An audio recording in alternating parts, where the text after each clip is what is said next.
Barcode Cult Seduce here, bringing you guys a new series. This one is called Wimp to Warrior, which is where we will be going over gameplays of others that have been sent in to be analysed and critiqued on individual skills such as awareness and decision making. How are we doing tonight, boys? Good, thanks, Barcode. How are you? Yeah, pretty good. Colt? Fantastic, mate. Alright.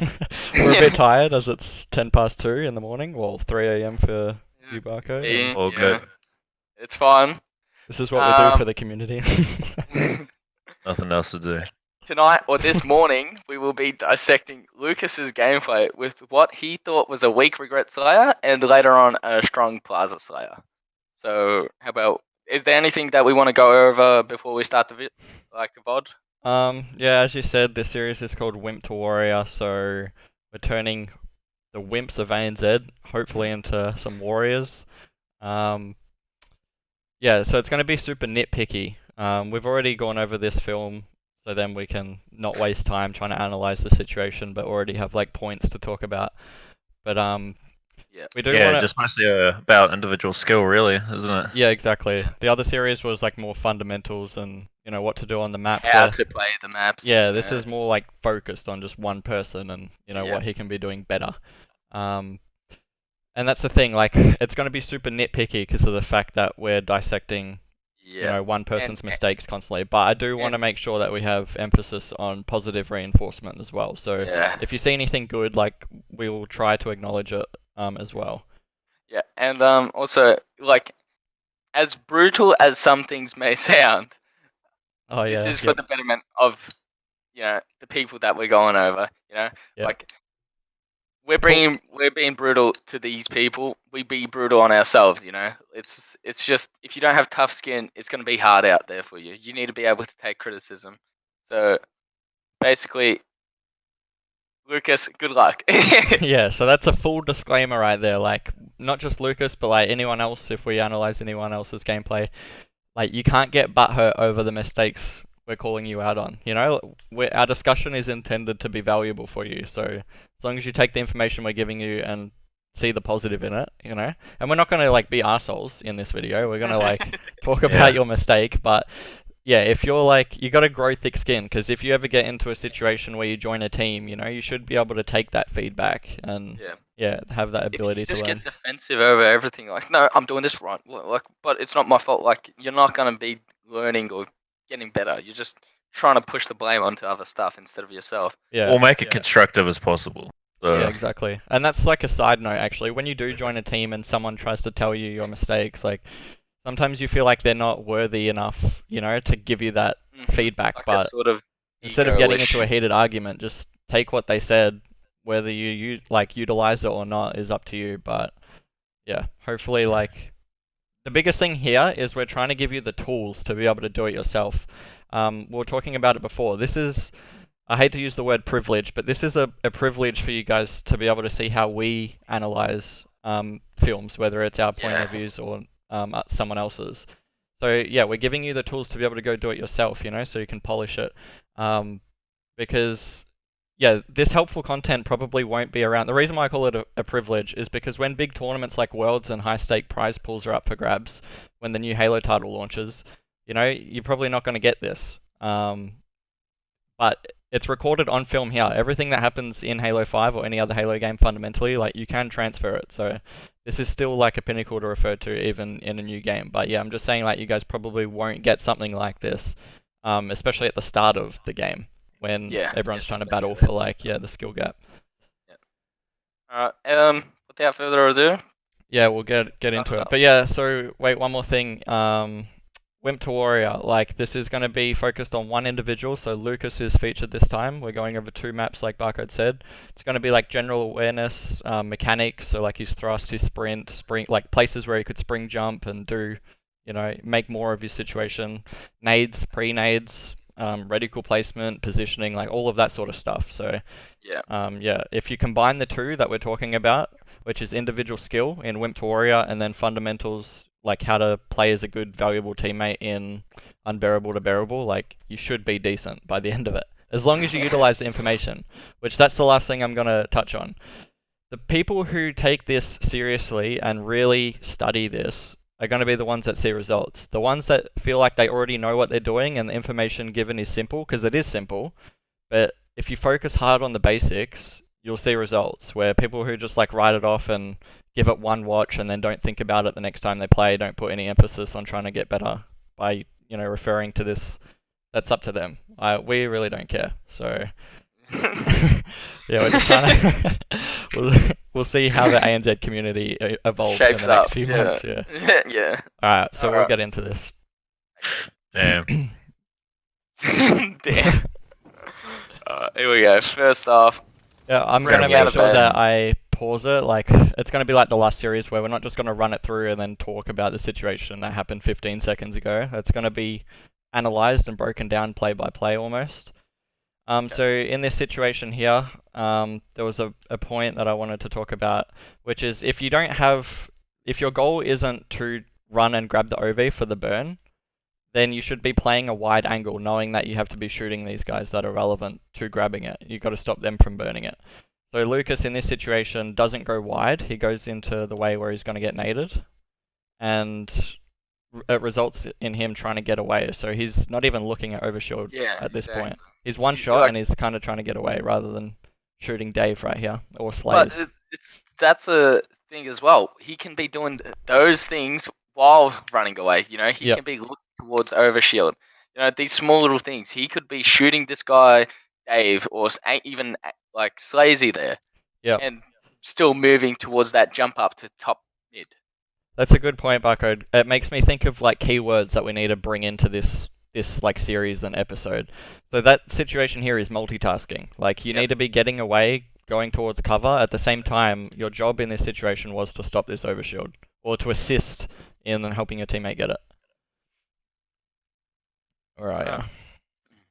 So yeah, we're a part of that fight. They burn OV. 3v3 on the kill feed. You jump up to top mid, which is good. Another guy dies. This is another little... Yeah, that's the thing I'm going to point out, actually. There's going to be lots of tiny little things that we talk about. It's super, super nitpicky. But hopefully we can explain it good enough so you see the bigger picture, because that is the point, the bigger picture plays. So in that situation there, he ends up getting that kill, and now he's put down to 1 hit. But as you can see, Ali was over here on your screen. So yeah, even though you're 1 hit and you want to get this like flank angle, you could also be accessible to Ali. You want to be always linking up to a teammate. You want to be a part of the fight. You're isolating yourself. Yeah, exactly. You're isolating yourself to another area of the map. Like, what are you looking at right now? Like, you can only see the side you're already on. And that's the part about isolating too, is you're potentially putting yourself into a 1v1. Where if Ali was in a battle up here, you're accessible. And same thing, if you got your shields back and pushed out here and you got in a battle, Ali's still accessible to you now. So yeah, little things like that we're gonna just nitpick.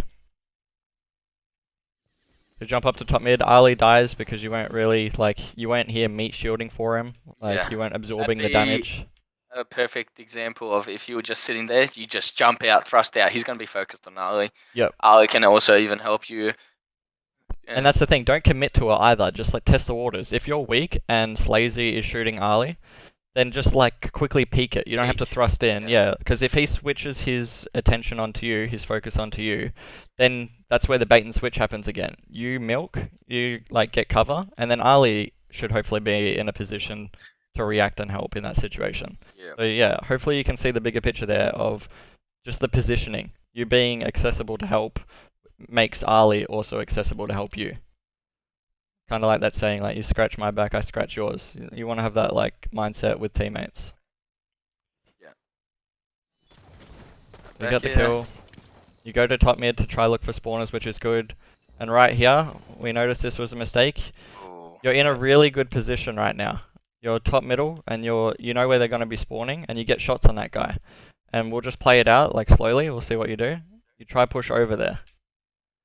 So, like, even though you know that that guy's heading in that direction, there's no point of leaving the best position on the map, like map control, to go kill one guy. Just leave him there and contain him there.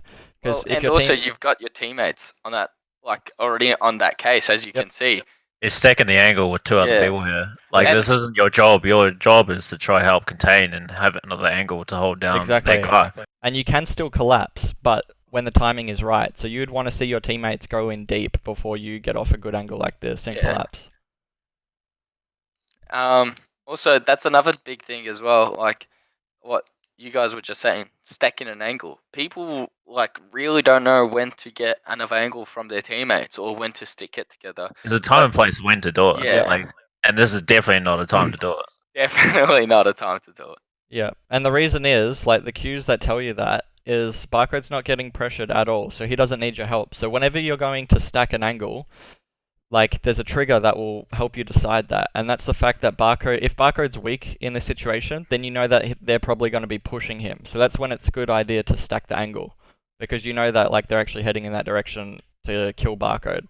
But Barcode's got that angle locked down, so there's no point getting off top mid, because instead of just this one guy, think about the bigger picture of how many more people you could have contained in that area.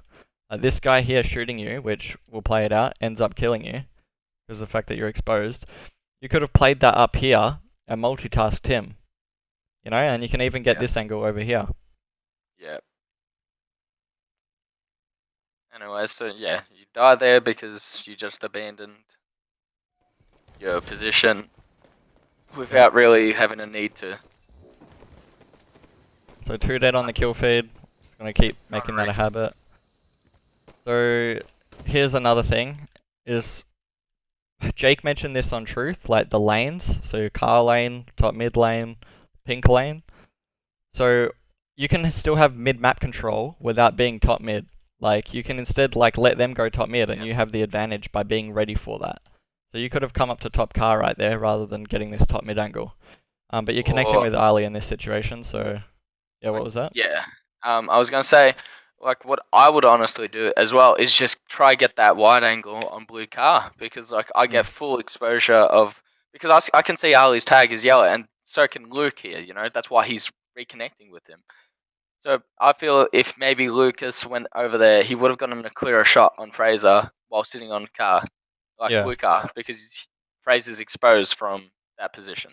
Yeah, sometimes, like, people are too urgent to try get to places, so, like, you're just rushing top mid rather than, like, letting things unfold and you being prepared for, you know, you already know that they're pushing top mid, because that's just, like, what else are you going to do on regret, you know what I mean? You're going to push the outskirts or you're going to push top mid. So if you've already got one outskirt covered, you know, it's a process of elimination, really. But if you, like, force something like this, you're putting yourself in a vulnerable position where you have to hit the 5. Yeah. Alright. So Ali's dead here. Yeah. And that was a little mistake that I saw within itself. It's about to happen. So you saw that guy in the base that you were going to shoot back, and then you're getting the same angle as Jake here. So instead of you just locking down that angle, even if you drop, you can just jump back up in like a split second. Instead, you're wrapping around, and this guy's probably trying to jump up here, which he does. Yeah. You're just getting a different angle there. This is really awkward timing right now. Yeah. Good that it works out in your favor. So 2 dead on the kill feed, you see this guy. Try not to shoot him. That thrust there, like, honestly, like, I don't like how aggressive you got with that thrust, you know? If you just saw that guy spawning red, what about his teammates, you know? You committed to that. Look, right there. A guy just spawned in red base. Yeah. You immediately, if Austin calls you out there, Fraser is going to do his best to immediately get to that window and clean you up.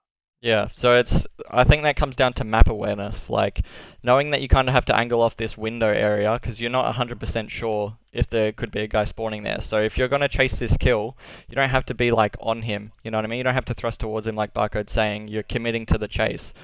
Rather than doing that, multitask by thinking about where they could be, and still, like, you could still have this guy as your main focus, but you could simply just thrust out to here. Or you don't even have to thrust, you could just jump out to here. Yep. And get that kill. Yeah. Yeah, you thrust towards him, and he gets a beatdown on you. Yeah, exactly. And that's where the part of Fraser coming in and cleaning you up. Luckily, he's backed off. But like what Dan was saying, imagine if you just dropped down, got shots on conflicts. Ali would have been there to help you. Is there a guy P2? Yeah, teammate. Yeah. Yeah. Jake could have been able to clean it up, and then you're dropping down red tunnel, cutting off that new spawner. Yeah, and you can also be creative with stuff like that, like map awareness. Like I said, you can thrust to this thing, and then you're still up high, so you still have the opportunity. And yeah, we want to talk about spring jumping and all that sort of stuff. Like if you're down low, make sure that you are mechanically like good enough to be able to unlock these routes, so you can be fast and efficient to get to where you want to be. I literally, honestly, I don't care, but I use the fucking leaderboard glitch because it's 100% guarantee every single time. Yeah, it's super easy. Consistent and easy. But I've heard on Recon it's very... Yeah, it's easy. Use one or the other. Yeah, just make it a part of your like gameplay. Like, add that tool to your arsenal. You know what I mean? You want to be able to do that not just on this map, but like in any situation, any given time. Yeah. So yeah, Jake, I remember we made this our focus on the off season. I think you might have been competing at the time, but just spend time going over stuff like that. Like actually spend 20, 30, 40 minutes every time you hop on and just focus on your jumps. Like focus on like hypothetical like scenarios of, you know, your getaways and stuff like that. It sounds silly, but you'll use it. So luckily you get that trade. Yeah, luckily. It works out. You're trying to wrap around pink here. Waste of a thrust in my opinion. Yeah, that was one thing that we noticed is like you thrust to get to places without having information, so make sure that you always have your thrust in your back pocket. You can sprint almost just as fast, you know? Unless you're utilizing your thrust to get to cover, like you can literally thrust slide to here, you know what I mean? And then you're kind of safe blocking this off. But if you thrust up the street, then you're committed to, you know, if there's a guy here. Yeah, just make sure if you do use a thrust to travel, to make sure the place you travel to can help you stay alive to get to exactly. Like, you get your thrust back. It's a good way of wording it.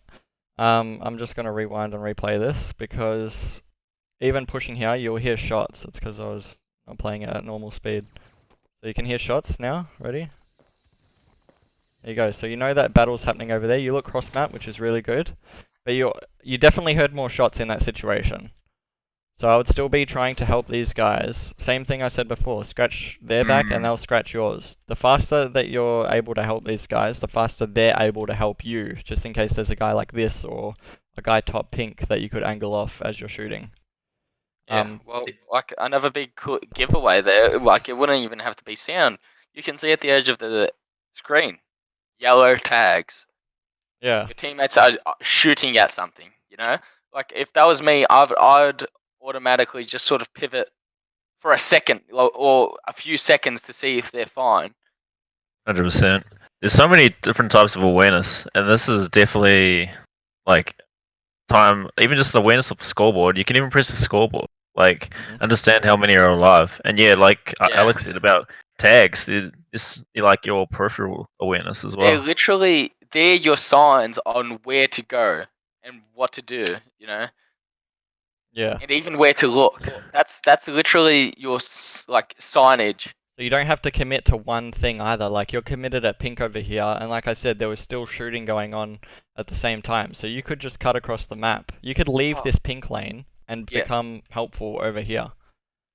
Weren't we talking about like what we were thinking he was going to do? We thought that he was trying to maybe look for new spawners, but in reality, Red Team hasn't even finished cleaning up their side of the map. Yep. So it's a little too. It's hard to understand. There's definitely a fine line between looking for like fresh spawners and then cleaning up the map. Like you can like your main focus should be helping your team on these guys rather than trying to get like a quick pick. I know I used to make that mistake a lot. I'll put my hand up for that on immunity. I used to always be the guy that's looking for spawners because at the forefront of my mind, I was like, I knew I can get like an easy kill here. And yeah, even though it benefits me, and I thought it would benefit my team by me getting another kill, but really, they're struggling over here, you know? All you need is that extra angle to make this so much easier, and then you have multiple people, this guy, you know, possibly even another teammate that, like I said before, they're accessible to you now. So it makes the game so much easier if you're all focused on one thing at a time. But with my multitasking in mind, like you don't have to be tunnel visioned, because yeah, we'll talk about tunnel visioning as well. You don't have to be tunnel visioned on one guy. Just make sure you're relevant. Like the relevant play changes all the time. It constantly changes throughout the game. So you have to adapt and keep reacting to what's relevant. And the only way you do that is by what Jake said. It's your awareness in game. And there's lots of different types of awareness. There's like teammate awareness, so like service tags and stuff. Like this, for example, barcode's over on this side. So you might check here, and as soon as you check here, you're like, okay, that's completely safe. But yeah, you should be focused on just one play at a time. So be focused on this guy. And as a consequence, Snaky dies. Yep. Then you turn around to help when it's too late. If you killed Angus there, you wouldn't have been in that situation. So and then also Ali dies, and then you obviously died, and then Alex dies. So it's just a domino effect. Yeah. You'd be so surprised. See, if Snaky lived and then you're still connected with the player, it could have been entirely different. But because of that, your whole team had died. Well, like the thing is, imagine, like hypothetically, he looks at Slazy jumping at Snaky. He kills him. He then realizes that they're still fighting someone red side, and then he gets a complete other angle P side. He just turns around, goes to P, and Fraser can't escape. Even if you just look in that direction to see what's going on with your teammates, you just do that. If you do that naturally, more often than not, you'll actually see, like, look, this guy's literally on your screen if you were pointing in his direction. Yeah, but now you're just looking at a wall. Yeah, because again, the mindset that we're trying to critique here is you're looking for spawners. You're not looking to assist your teammates in cleaning up the map. And communication or no communication, it doesn't matter. It's just natural awareness of trying to look over your teammates and seeing if everything's okay. Because once you realize they're in a good position, like top mid, you know that they're of help to you, but they're of no help to you right now because of the fact that they're focused on this guy. Yeah, just 2 minutes in, I can just tell that you just need to pay more relevance, like, and attention towards what your teammates are doing and where they are. Yeah. And it makes the game flow so much easier for everyone. Like, it'll make it easier for you, once again, because your teammates will be of help to you after you help them, and vice versa.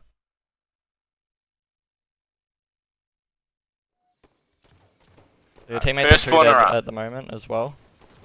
So it's fine, you got tags on this guy. It's not the worst play to try push up to here, so at least you're out of the base and your teammates sort of spawning behind you can shoot for you to make a play. So this isn't the worst. Alright, pushing up. This is something that we wanted to nitpick. Yeah. Go on, Bucko, take us away.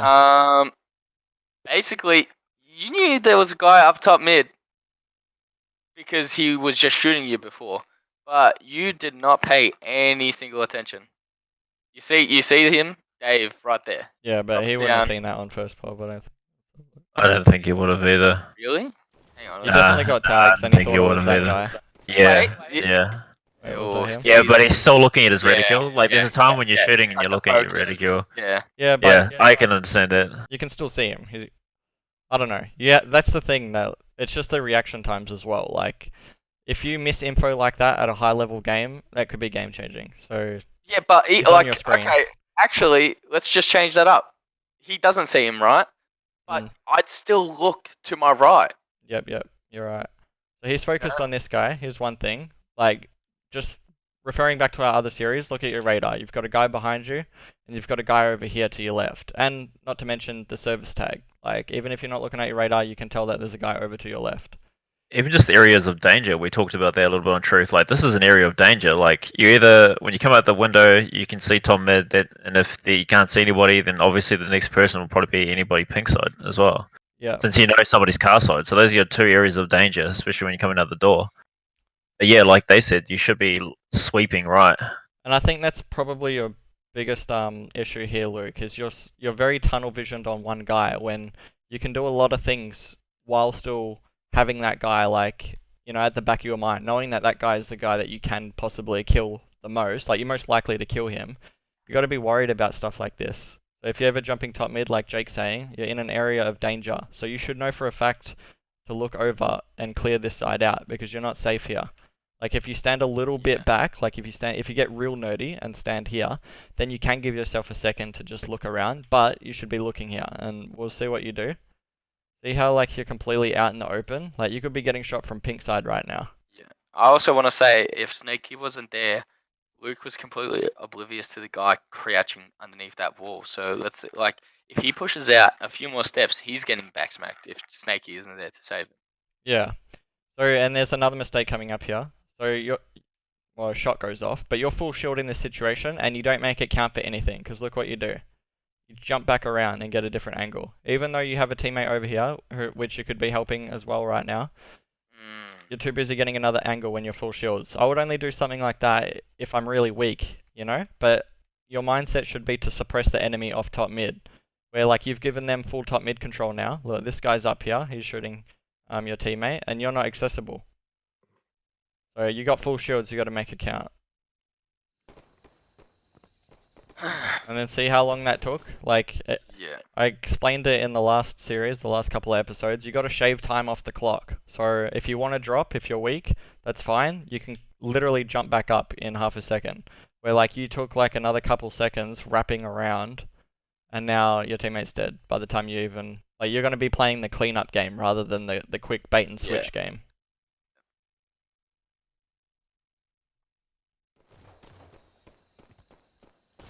So yeah, 2 dead on the kill feed. Note that the time on the game clock is 9:59, therefore you should be setting up for overshield. Was it something you guys saw then? Oh no, that guy just got murked. So yeah, look at the kill feed, 3v3 at the moment, or you can hold select while there's 2 dead apparently. Yeah, there. Oh yeah, the barrel. So yeah, this was the situation. I'm gonna go back once more. So yeah, remember to keep in mind of the game clock. Because that's your focus, is the overshield, not one kill. So you clean up this guy. I'm sure that you would have known that there was another guy over here, because that's like who you're focused towards. You see him on radar now. Dead as well. You 100% see him on radar now, so you know that he's there. You still have enough time to decide what you're going to do. Are you going to let this guy keep like your attention and just, you know, keep your attention and focus away from overshield?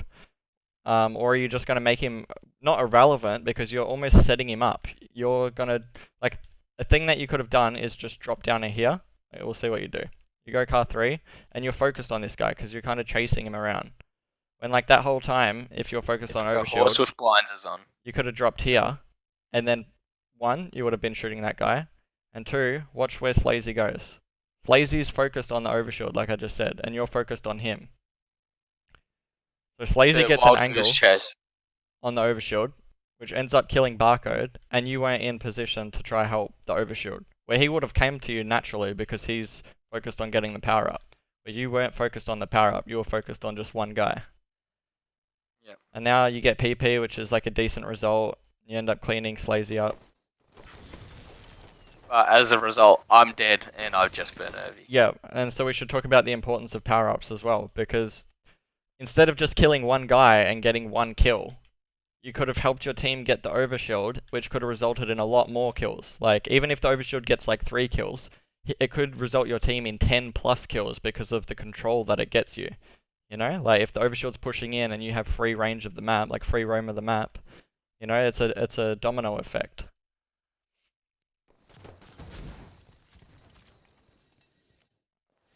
Here's another player. Did you want to talk about this one, Jake?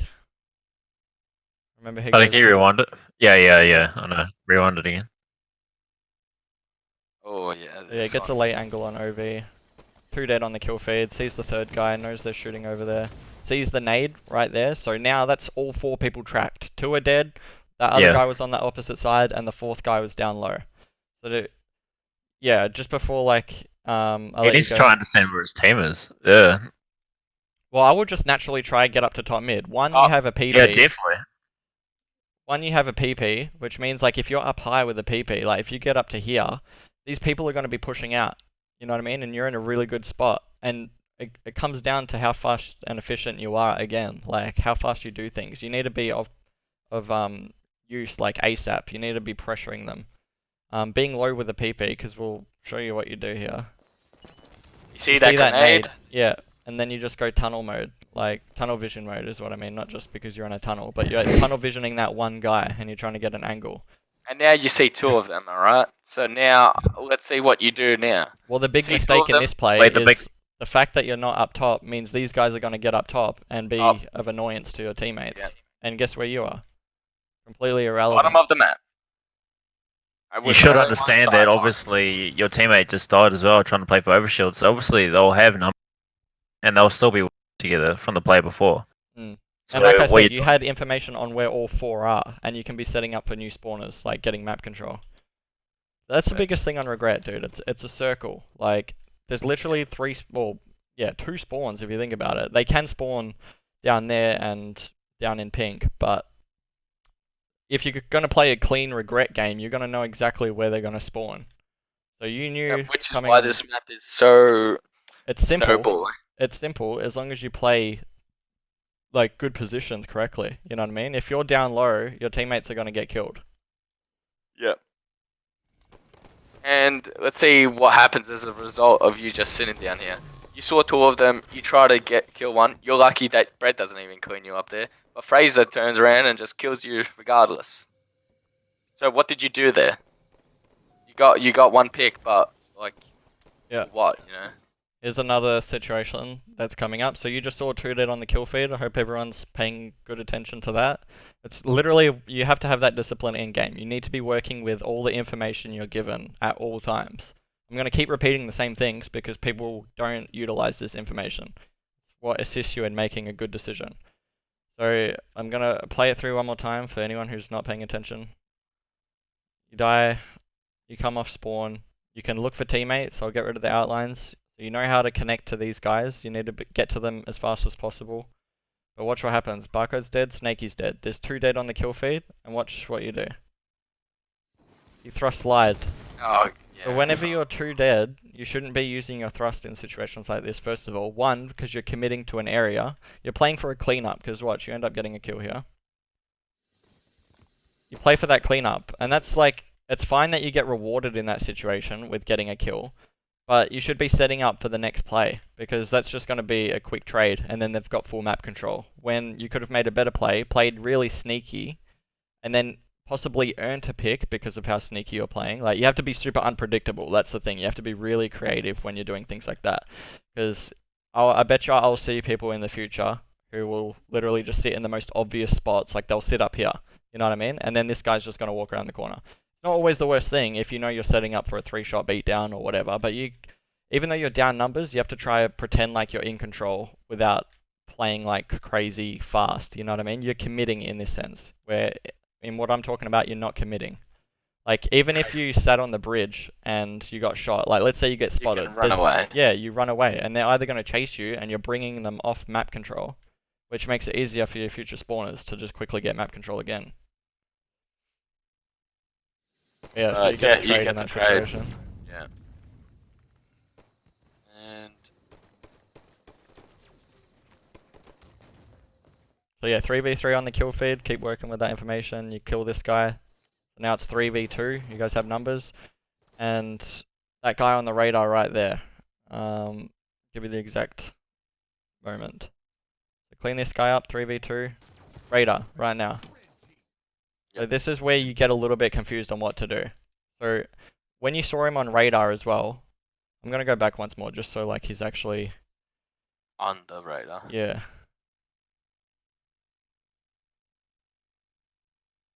Right there. So look where he is. He's not to your right, which means he's not up here. He's not underneath you here. But he's actually here. You know, he's down the bottom. So you don't even have to be worried about this guy for a couple seconds. Because he's not close to getting an angle on you. So, and the reason I'm mentioning this is because look how confused you get. You don't know where to move. You don't know who, like you're not multitasking anyone else. You're not creating a different angle. Like, you could be possibly shooting here and getting just that 1 or 2 shots that makes the world of difference. Because, once again, I feel like a broken record, to be honest with you. If you shave time off the clock by getting an angle, I have to reword that. If you kill this guy and be of assistance to this one battle, you're shaving time off the clock for this guy. Because then he's no longer worried about him, and he's going to be of more use faster to the guys that are relevant to you. Does that make sense? Yep. And it's also, like, like what Dan was saying, that you were sort of like frightened, but like what's actually stopping? He's below you. You know, your radar tells you that. Yeah, and you were confused as hell. Like you were like, you were jumping around. You're wasting time. Like looking, like if isolating he's your yourself focus, from your team. if he's your focus, set yourself up for that kill. Like I said, you can make a crouch play here, and then when they come up here, they're not even going to see you. You know, if you're right behind here. So you're like, you're making it in you're playing this situation in your terms, but you're just like really confused. But also, what I was gonna say is, like instead of jumping around like a headless chook, what you could be doing is just be sitting on that nipple, shooting the other side for your team. So just like, multitasking, like I said, at the same time, knowing that that guy could be pushing. Once you put in all like you can against that other guy, focus on yourself. What are you gonna say, Jake? There's always going to be a few times like this on a few other maps as well, where there's going to be times where you're on each other's radar. You've got to remember that you're on his radar too. So your Loki, you got to understand his type of attention towards you.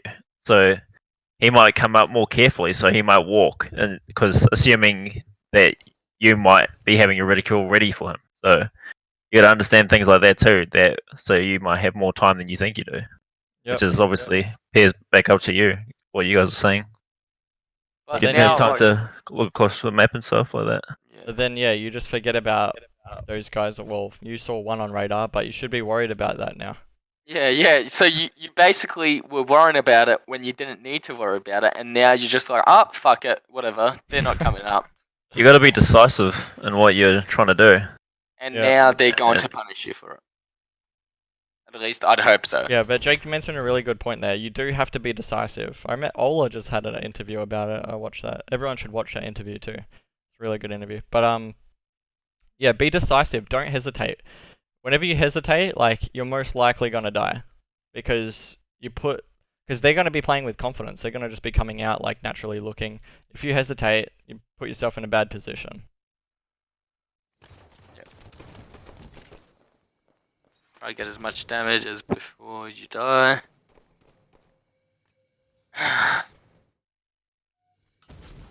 There's one more situation. Didn't notice this before, but I just noticed it then. Again, we don't have the luxury of like seeing what you see on deathcam, so you have even more information than what we're looking at right now. But just going off the service tags, like you're coming off spawn, and let's just pretend you already know the information on where your teammates are and where they're pushing. So you would have seen Barcode top mid, you would have seen, especially coming off spawn, Ali pushing this way towards pink. So now you're here, and you should be thinking, how do I connect with that play? Yep. And I'm immediately thinking about Red Bridge. So, sort of like gravitating around that area. Yeah, or even sitting up on this P thing. That's what I would have done. I legit would have jumped up here because I know I can get to here and help this guy if I need to. He can cut this map a little bit here. Yeah. But look, you're coming backwards and you just left your teammates. So that's the awareness part. You're completely isolating yourself from the team battle. And I'm not kidding you when I say you'll win literally fucking all the games if you know how to connect and be relevant to these plays, because that's the game changing, like, you know, that's the swing of the momentum, you know. Yeah, because I'm pretty sure red team's in the lead. Yep, 5 kills. Yeah. And it'd be interesting to see how that lead disappears. But like, I'm not just gonna what's the word? I'm not just gonna dust over this situation. I'm gonna literally grill you for this, because this is just one situation. Say something too. Yeah, go on. I want you to. If this was one of the like plays you shouldn't make, that's probably definitely one of them that you should definitely not make. Yeah, because this is so You're running away from fundamentally your whole incorrect. team. Yeah. Exactly. Like this is like the complete polar opposite of what you should do. Yeah. Like you could do anything but what you did. Like to be honestly fair. Yeah. I wouldn't say anything, because maybe he could have just ran bottom mid, you know. yeah, maybe. Yeah, true. That is true. Like, you know, anything would have been better than just. I'm gonna make it. This is literally a challenge for everyone. Well, we've already given you guys the answer by saying that we'd jump up here, but we'll try come up with another play. But here's the quiz, right? You see a teammate in front of you. Where are you? You see a teammate in front of you, and like I said, you probably know this guy was there from deathcam. If not, you see his service tag. You know he's got map control. why? Like, I wish you were here in this call. Why go back? Like, yeah, you're looking for someone else. That's the huge no-no. Stop looking for other people and look for your teammates. Because more often than not, and you'll see in this next play that comes up, more often than not, when you're looking over a teammate, the enemies just present themselves. You know, because your teammates are in more of a position to, like, get the information already. You know, so the faster you get to them, again, the faster you're accessible to that relevant play. Dude, I really hope that situation doesn't just get looked over, because this isn't just one situation. This is every time you see a teammate just going in the opposite direction, or, you know, like the one time that he was up pink 2 and you're running this way. That's the exact thing I'm talking about. A good way to explain it would be is there's a wall being set up and you're just letting the fucking wall crumble right now. You're cuckolding. You know, so like you're just you're wrapping away from the completely rotated, and all of your teammates died then. You're literally nowhere at the moment. I'm gonna go back once more, literally, once more. We'll see it in third cam, dude, because I feel like when you watch yourself like this, and like I said, these are the tools to go over in theater. Actually analyze what you could have done, you know, like just slow it down. I'm slowly pressing the right trigger, and I would be like, all right, I'm here. How can I get to there quickly? Also, I think a big thing that is missing here is he can, like, this is just the general This rule is the best angle. Yeah. He can see those two teammates, or mainly Ali in his center screen, right? But he's just come off spawn. An easy way to just get info would be just look towards the center of the map. Yep.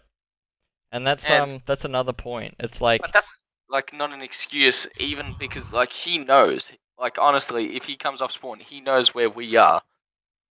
Yeah, and that's what I was gonna say. Like, I'm gonna say like 8 to 9 times out of 10, if your teammates are already pushed up, that means the distance from where you are to where they are is clear. Safe. You know, it's open. Yeah. So it's like you need to be accessible to them by getting to them faster and understanding that you don't have to rotate back and look for a 1v1. I'm actually sad that we have to watch this one more time. No, I want to show you guys in like a free cam, like what it looks like your Spartan's doing when you do stuff like that. And again, remember you could be of help to these guys. But look. Yep. Oh man. See how nothing's happening? Jeffrey Epstein didn't kill himself.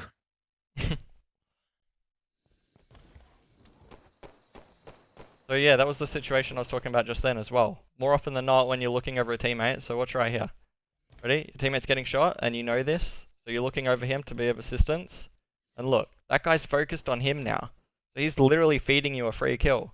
And like I said just then, like, more often than not, you get the freest kills when you're actually a part of, you know, helping your teammate. Yep. Because they're not focused on you. But when you're looking for a 1v1, then you're putting all your eggs in one basket, and you have to hit a 5-shot to get the kill. Otherwise, it's just going to be a neutral fight. So yeah, unfortunately, Fraser does get the cleanup on Snaky, but that was way better than what you just did. Jesus, I hate this game. Oh yeah, this was... Oh, here we go. Again, super nitpicky. I think we talked about this for like 15 or even yeah, longer. We talked about this for a while. Okay. So, you clean up Fraser. He's dead. Gone. I'm turning off the outlines. So you don't know that there's 2 people over there right now. Right now. No shootings going on. Look. See 2 Play people on the screen. Play it slowly. Does everyone see that? We're all in agreement? 2 people on Yeah, the screen? we see 2 people, one on the throwing the grenade, and we can see the other through the smoke. Okay, so again, track enemies. So one's dead. Literally one's dead. It says 2 dead, but there's not. One's dead, and there's 2 people on your screen. So the only thing I'd be thinking about is like, alright, where's the 4th guy? But knowing that these guys are relevant at the moment. Okay, I'd be trying to shoot them for the time being. There's a couple things that you can do in this situation. I'm going to play it out just to show you what you do. You jump and get an angle, which one makes it harder for you to shoot and hit your shot, because hitting 1 or 2 shots in this situation honestly does make the world of difference for this guy. For Barcode over here, you can tell by the visor. So, 1, make it easier for yourself and hit the shot. So just sit here and literally crouch and get good shots on. Like, don't jump and commit, make it hard for yourself.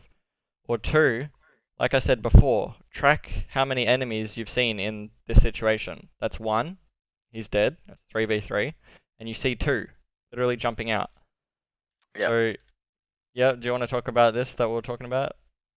Like what he can do? Like he can just sit here, like we said, but what else can he do? Since there's 3 people that he's tracked. Yep.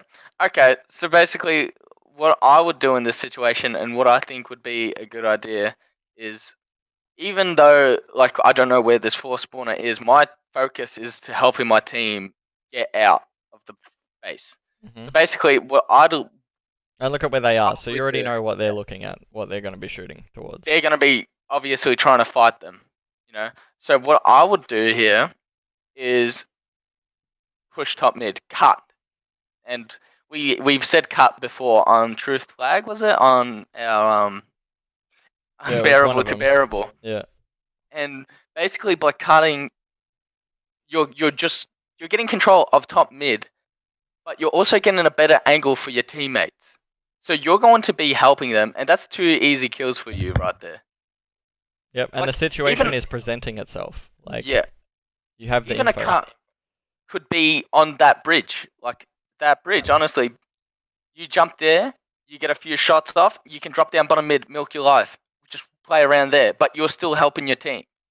Go top mid, cut towards P2. You're shooting 2 people in the back for the other 2 teammates. They're 2 easy cleanups. Yep, so if you had like a perfect dynamic of both the things we mentioned, so you're coming up here, killing one, knowing that it's a 3v3 because of the kill feed, and then seeing 2 enemies right there.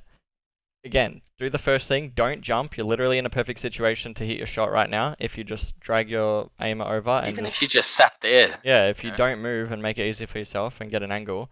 And then when they actually push down the street, so if you feel like they're getting towards here, then that's when you can make the collapse, you know what I mean? Because if you just thrust slide over and they're both looking at, well, at least one guy's looking at you, you know, that's dangerous. But you can do both, you know what I mean? You can get shots on, but yeah, look, this... Yeah, and that's the nitpickiness that we're talking about. It's like these little things do change the result. The outcome. It's like, why can't you, like, you're jumping right now for no reason. Why can't you be jumping to top mid, shooting them, and then cutting as well? Yeah, which leads us on... This is why we talked about this for so long, because there's so many things unfolding right now, but we're talking about how to make the right decision, how to execute it properly. So you see 2, look, you just blocked yourself off because of that jump and because of that... It's just mechanics, isn't it? It's just movement right there. It's how you play the game. So you know where 3 are. Like I said, you killed Snakey, he killed your teammate. You see 2 over there, you should be worried about 1 guy. Look what happens. Oh, where did that come from? Where did this little thing come from? Hello. So look how long it takes for you to react to that as well. So you're focused on 8:21. Play real time.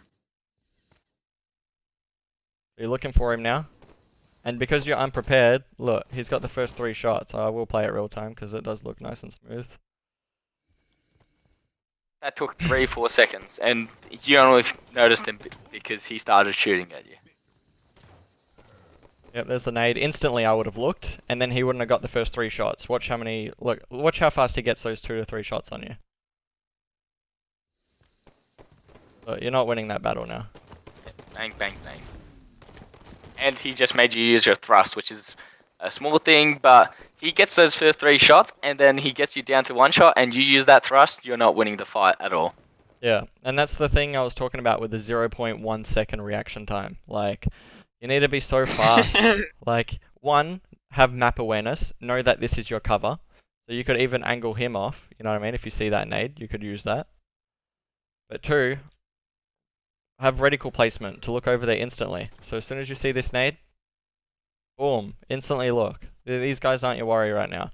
The guy who's actually near you is your immediate threat. He's the guy that you should be worried about. He's the guy you're most vulnerable to.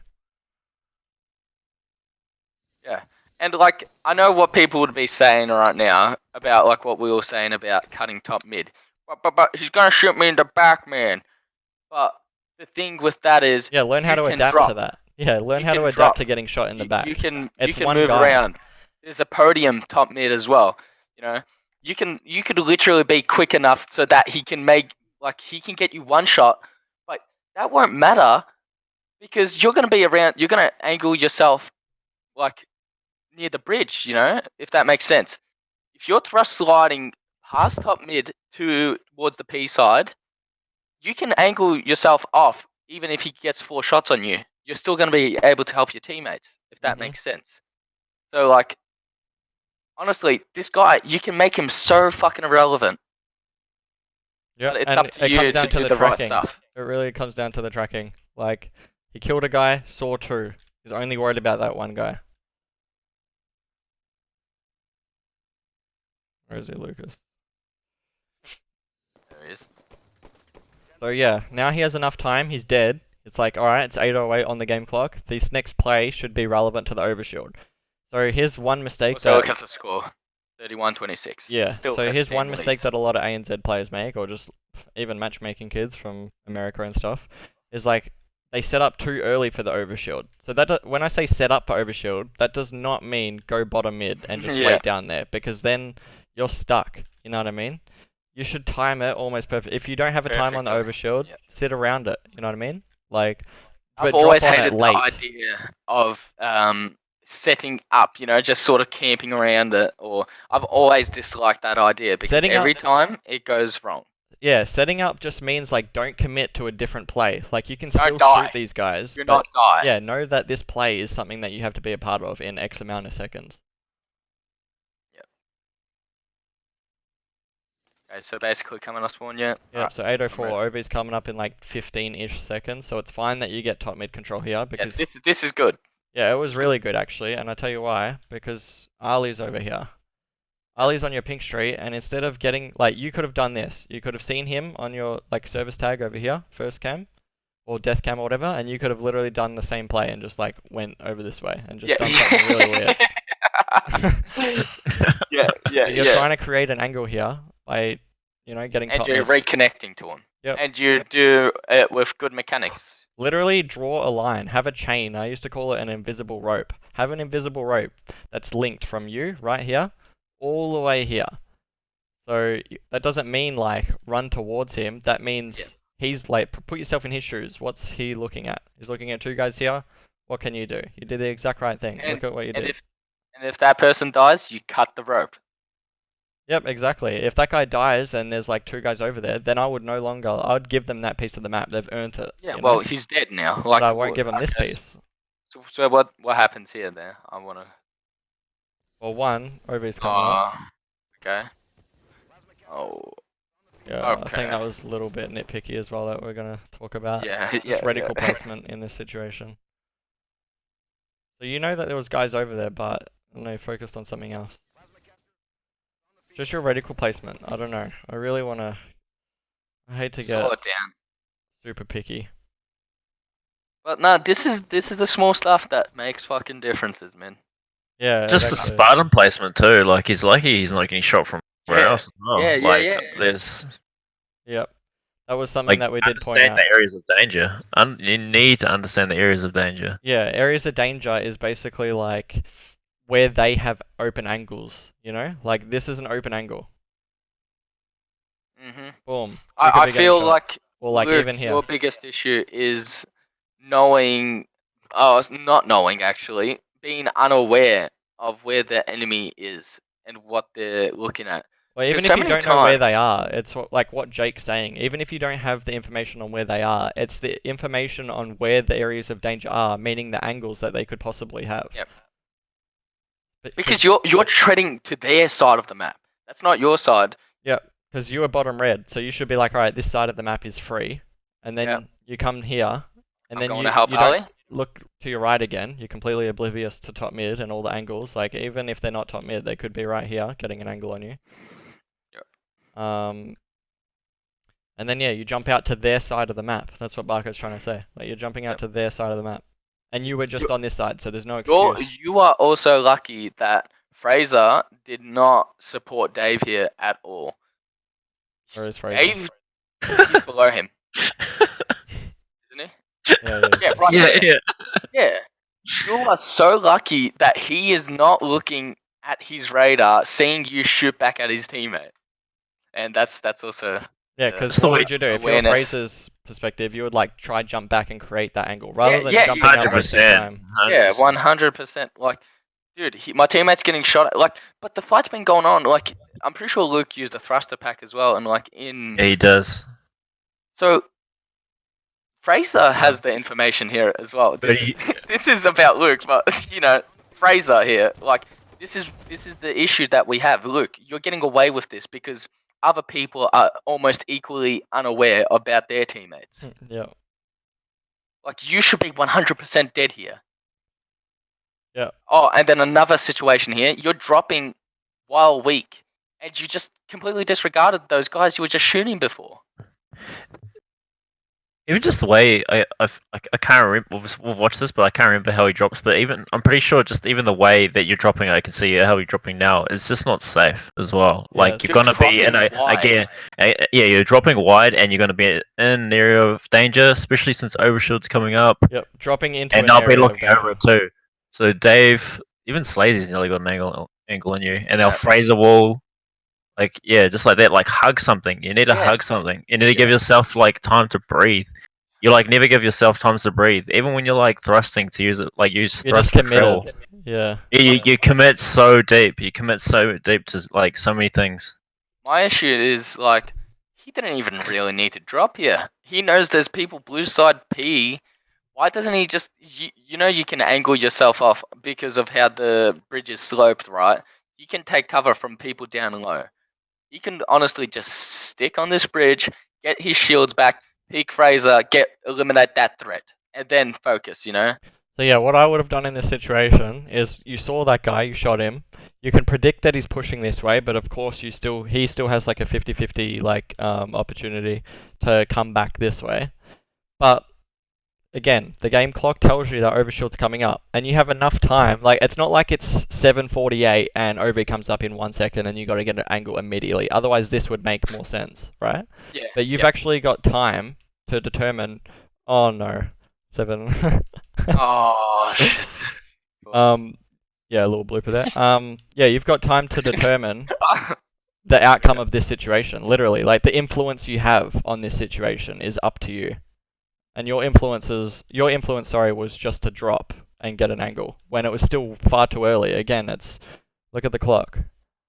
The timing is everything, because you can have that surprise factor in this machine. You have the opportunity to go wherever you want when you're top mid. You can drop on this side and have that flank angle, and then they're like stuck like in between your team over here and overshield, like behind you. Yeah, but you know what you do, Luke? You drop back to your side weak and then just give your life away. Yeah, so that's the same thing. You're stacking an angle rather than creating like an opportunity. As well. So it's sort of like I just get melted by nade and. This is little as well, but you could have kept going towards the podium. Like, use your cover. Everyone should be using their cover. Everyone should have emphasis on their map awareness and what's around them. Yeah. Abusing their map geometry for cover, and I mean, like, obviously Fraser's behind you and he's probably going to kill you, but the effort is not even there to even try. Like, your survival instinct is not there. You're just, look at you, you're in the open. If you constantly put in the effort, then it will, like, the results will show. It doesn't matter if it's in this situation. Possibly more shots on Angus, Yeah, and it's about milking. It's not about always killing him. It's about you staying alive. So you could do the same thing. You still get shots on him, but at least like you make it difficult for him. Even if you get naded, it doesn't matter. It's just the effort that you put into your life. Yeah. Buy your time. They literally get overshielded in that situation. Yep. And now look at the score. All right, 33-29. Just one more time, just to show you everyone like what I'm talking about. So he gets up here, gets an angle on this guy. He gets away, so he's tracking 1. Okay. Yep. He's going that way. Overshield's coming up, and Luke, I'm pretty sure, knows it because he ends up dropping, that way. Yeah. But he can stay up here and get an angle on this guy. He could also jump up here and go down this way. He could do a lot of things. He just needs to get behind the enemy, basically. He has enough time to get behind the enemy. Yeah, they get actually so perfect. If your team can fight the other team and stay alive, and then you can be up high and drop wherever you want. Yeah, it's actually so perfect. That is literally how to get overshield on regret. Like, if you have map control, you need to use it. You had map control and you didn't use it. Yeah. I'm pretty sure it's off spawn now. Okay. So teammates dead right off the bat there. It's good that you thrust lid and got an angle ASAP. So now you've seen Yeah. 2, you've tracked 2. That guy's top mid, the other guy's pink 2. You should always keep that in mind. Ooh, is this what I think it is? It's gonna be. Oh no, it's not. Oh, this is the overshield pushing him here. That's fine, you die there. I mean, it's not fine because that play before would have prevented it if you got your team the overshield. Yep. And this is where it gets snowbally, you know? That your teammate can get overshield. Now you guys are on respawn. Yeah, you had a 5 kill lead. 35, 34. You had a 5 kill lead, now it's a 1 kill lead, and I'm pretty sure they still have a bit of OS. Okay, and this is also like a part that we also wanted to talk about, which is the fact that he was first spawner in this situation, or as well. at least in the base. Okay, so I don't think it was this one, it was the next one. Oh yeah, next one. Yep. Doesn't look to his right again. Yep. You're super exposed, dude. I need to show you in like third cam something. Yeah, that's what I mean. Like, does not look to his right at all. Like, I don't care that there's no one there yet again. But dude, you don't have information. You can't just fucking run around like you own the map when you really don't know what's going on. It's just under the list of awareness again, really. Yeah. Yeah, and like people feel like they're getting jabbed at when they're like, you have no awareness, but like we're giving you the answer. Like we're not trying to be assholes. We're literally giving you the answer why you don't have awareness or how you don't have awareness. You're not looking. We're giving you the answer. It's also a basic principle, might I add. It's like the opposite side is more likely to house fucking enemies. Yeah, you know? so it's so basic. It's sort of like, okay, I spawn here, enemies on the opposite side. Especially in symmetrical maps. Especially the fact that he has already, well, not cleared it out completely, but he's got an angle on top car and top mid right here. So he's like kind of cleared out that side, you know what I mean? So he should be worried about this side. So yeah, I don't know how you can just push out here and not clear. Yeah, I could never do that, man. Like if you want to... The back of my head just itches. If you want to head in this direction, at least do the same thing, like multitask at the same time, I mean. Like, at least just check. That's all I want to see is people checking. A nudge. Just a fucking little... and then look back, you know? And yeah, hopefully people can understand what we're trying to say as well. The bigger picture of this isn't just on this map. Look for it on future maps. Look for it on Colosseum. Like, if you ever see yourself just doing, like... Watch yourself in third person. Do exactly what we're doing. Literally replicate what we're doing. We're watching you. We can see in first pov that you're not getting the angle, and then we're looking third pov. We're like, where are the enemies? Where could they possibly be? What angles could they potentially have? You know, that's threatening to you. Yeah.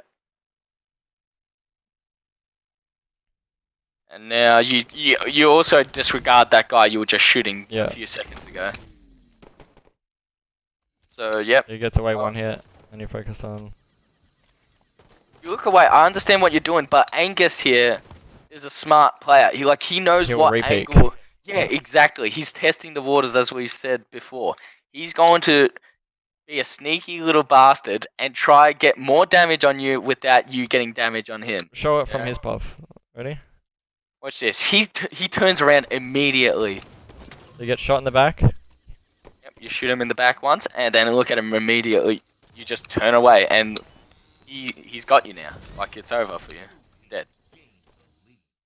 And that's what, I love to do that to players as well. I love to think that, like, I'm backing off, but then I'm actually playing really sneaky and getting angles where I'm going to constantly be putting damage to them, but they can't touch me. And that's, like, what separates players as well. Like, it's on every single map, you know? And it's also, like, ties in with challenging with a teammate as well. You know, it's sort of like the same deal, but you're by yourself. Yeah, this was the play that we were just talking about before. That's coming up. So, in this situation, you were first spawner in the base, okay? Now, as first spawner in the base, there's like different things you could do. You could push out cars out. We're not giving you like the right or wrong, like you have to do this, because that's just, there's no such thing. Push out aside. Yeah, you literally... The answer that is 100% like fact is you have to create space for your future spawners, you know, so they can come off spawn and at least feel like they're not getting pressured. Because if you're just like sitting here, for example, not shooting, not pressuring the enemy, like not holding him back, then they can just like overwhelm your base, and then your future spawners are like, shit, now I can't move, I have no breathing room. So this is a really good spot to be in that you're in, but watch how you play it out. So you shot Fraser at the start of this, I'm pretty sure. Let me just double check. Yeah, you missed a lot of shots here. And one, you have a nade as well, so I wouldn't be afraid to nade. I could possibly, what I would do is like try create an angle. You know what I mean? That goes one hit. But anyway, your teammates were dying and whatnot, so you get this angle, which is fine, but we're specifically going to talk about how you play this area now, and what your job is, like what your role is in this area. So you know Fraser's over there. Okay. Yep. And you see me on the right side of your screen, and you see me actually shooting him as well. So hopefully you watched that truth CTF analysis where I bait and switched with Barcode, where I was weak, I was the center of attention first, like I was the main focus that Fraser was shooting. And then Barcode peeks out and he has shields and he battles Fraser, and then I quickly peek out again. Now this is the exact same situation, but on a different map. And also, you do the exact same thing you just did before at Red P when you spawned bottom red. You just sort of leave me to dry. Yeah, and like what in-game information is there for him to know that you're there, apart from the shooting? Radar. Radar. Tag. Service tag. The radar right now, you've got a guy coming to you. So as soon as I know there's a guy coming to me, I'm like, okay, immediately I know for a fact that this is a situation where I've got two people shooting the same thing. So and now let's see, alright, so you see Fraser. Get a shot on. Even though you're losing the battle here, you have help. You have help. Look at it from Fraser's POV too. Like, he knows that there's two people here now. Or he's over here, sorry. He knows that there's two people here. Yep. And you completely abandon Barcode in that situation. And then you come back and then you're like, nah, screw it. I'm going window and get naded and end up dying. Undecisiveness, once again. You even turned back to even like, oh, maybe I should help, and then you just turned back and died. You know? Yeah. And that hesitating, yeah. And that was one thing that I mentioned off of cam, like, or off of stream, recording, whatever, is the fact that if I'm coming off spawn and you're locking down an area like this, I'm expecting you to at least hold it until you're getting overwhelmed to the point where we're getting collapsed on. You know what I mean? That's the only time you turtle back, because I shouldn't be worried about that side. Like if I'm Barcode, I am, because that he's trying to team up and like create a 2v whatever situation. But if I'm the third guy, I'm like, okay, I want to assist the people pushing out this side. I'm not going to just push out car side, but I'm going to get a window angle so I can at least shoot these people. Yep. But yeah, if you turtle back, then it's like, oh my god, like I start getting shot from this guy, and that's when it gets frustrating. It's like, dude, I had a teammate there. Like, why isn't that guy doing his job? Don't even get me started on how many times I'm just like, alright, there's a teammate there. Why the fuck isn't he challenging with me? Yeah, that was literally that situation right there. It's funny because there's a moment in time on that Slayer Plaza, Dan, where I went 33 and 6. You were talking about it before. And my first death actually was from me assuming. So basically what I did was I got in a fight, I got someone weak, and I had a teammate sitting top gold, and he's jumping outside of flowers. Teammate top gold does not shoot him. I re-challenge because I see my teammate top gold get the easiest angle. Yep. And he doesn't shoot him at all. And I get the guy one shot, and that's my first death. Yeah. You know, so it's like, man, it really does boil my blood when. And it's such a simple fix. You don't have to be a god. You don't have to have 200 IQ to make a play like that. You've got the information in game. Even if you miss shots, like at least you're a part of the play. You know what I mean? Just hit one shot and you're a part of the play. Yeah. This is the exact same situation, really, where you're pretty much the first spawner up. You do the same thing. You get to the BR. One thing I do want to suggest, since this Wimp to Warrior thing is very nitpicky, is like use your pre-nades. Like I can hear Voltage screaming in my ear right now to use your nades. Like nades are the most powerful thing in Halo, especially if you know how to use them. Can we break down like what information he has here? All of the teammates on the other side of the map are dead. What can you assume here? Don't answer this. No one answer this. I want people in the comments section to actually comment what they can assume from their two teammates being dead on the other side. People are scared though. People are scared to give their answer because there's so many egos, dude. Like people are scared of being judged, first of all, you know? Like, they might doubt their answer, and instead of, like, we're literally making this video series to help you guys, you know what I mean? Like, everyone should just be super open, you know? Like, who cares if you get roasted, dude? If your goal is to win, who cares what somebody else says? Like, the amount of shit that I heard when I was competing was ridiculous. But my focus was on winning, and that's all I cared about. So as long as I was doing the right things to help me improve, you know, nothing else mattered.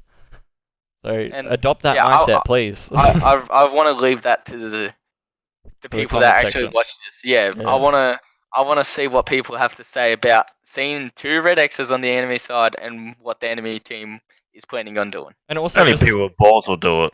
Yeah, and getting your word out there, like getting your thoughts and opinions out there, also benefits you in the long run because other people can see your insight, you know? Like, they will be like, oh, that's someone who is like-minded and I want to team with.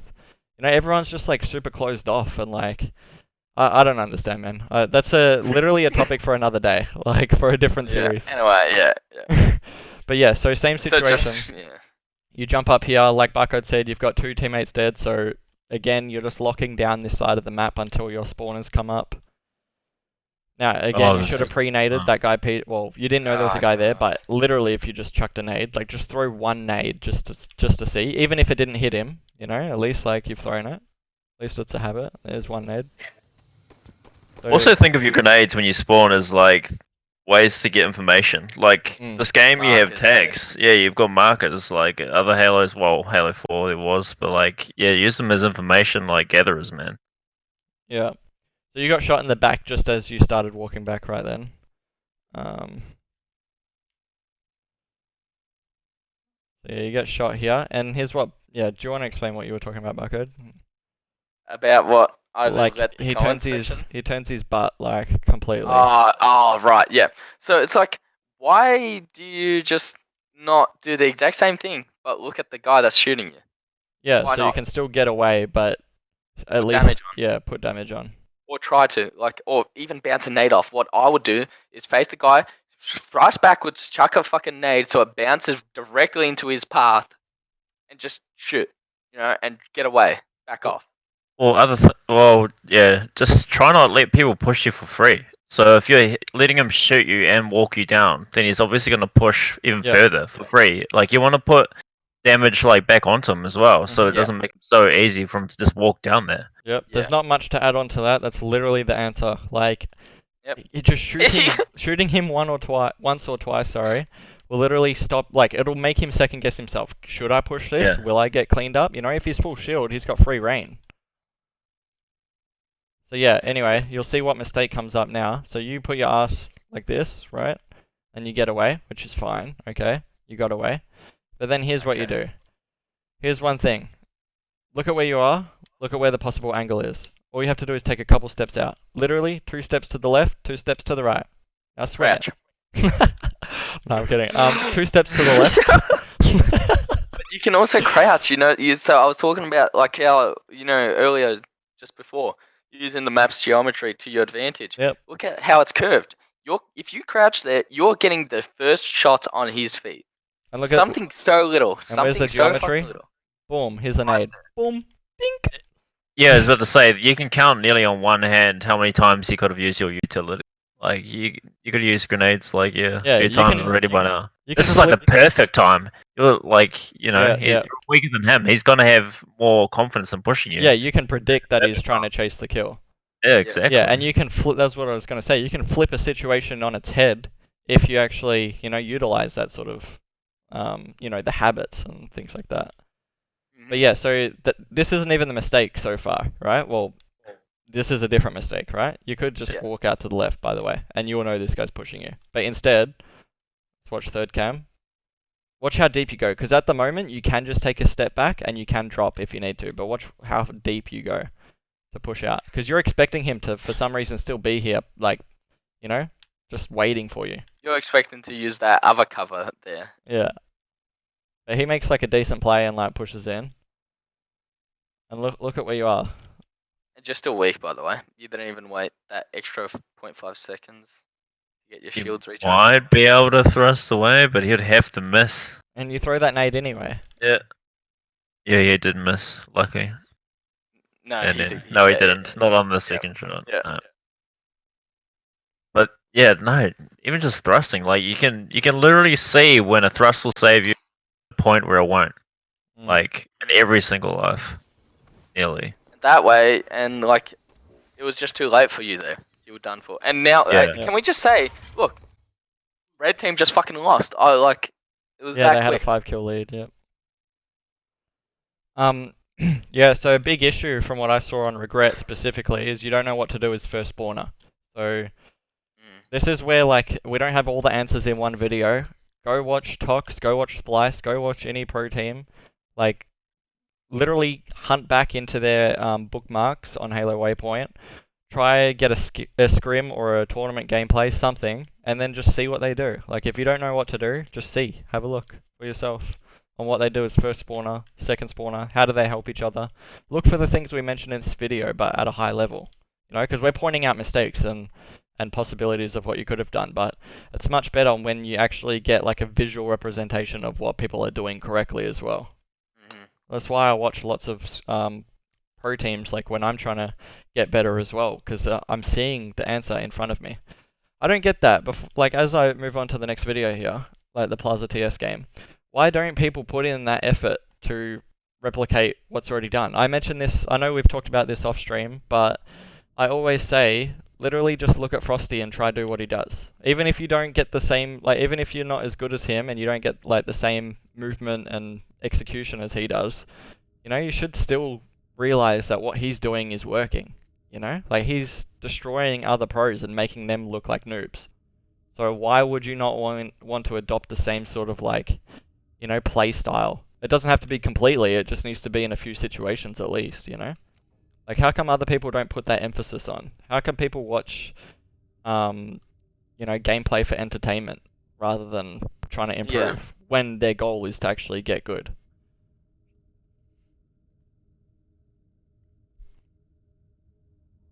And then yeah, so this Plaza TS game, apparently he said that this was like his better gameplay.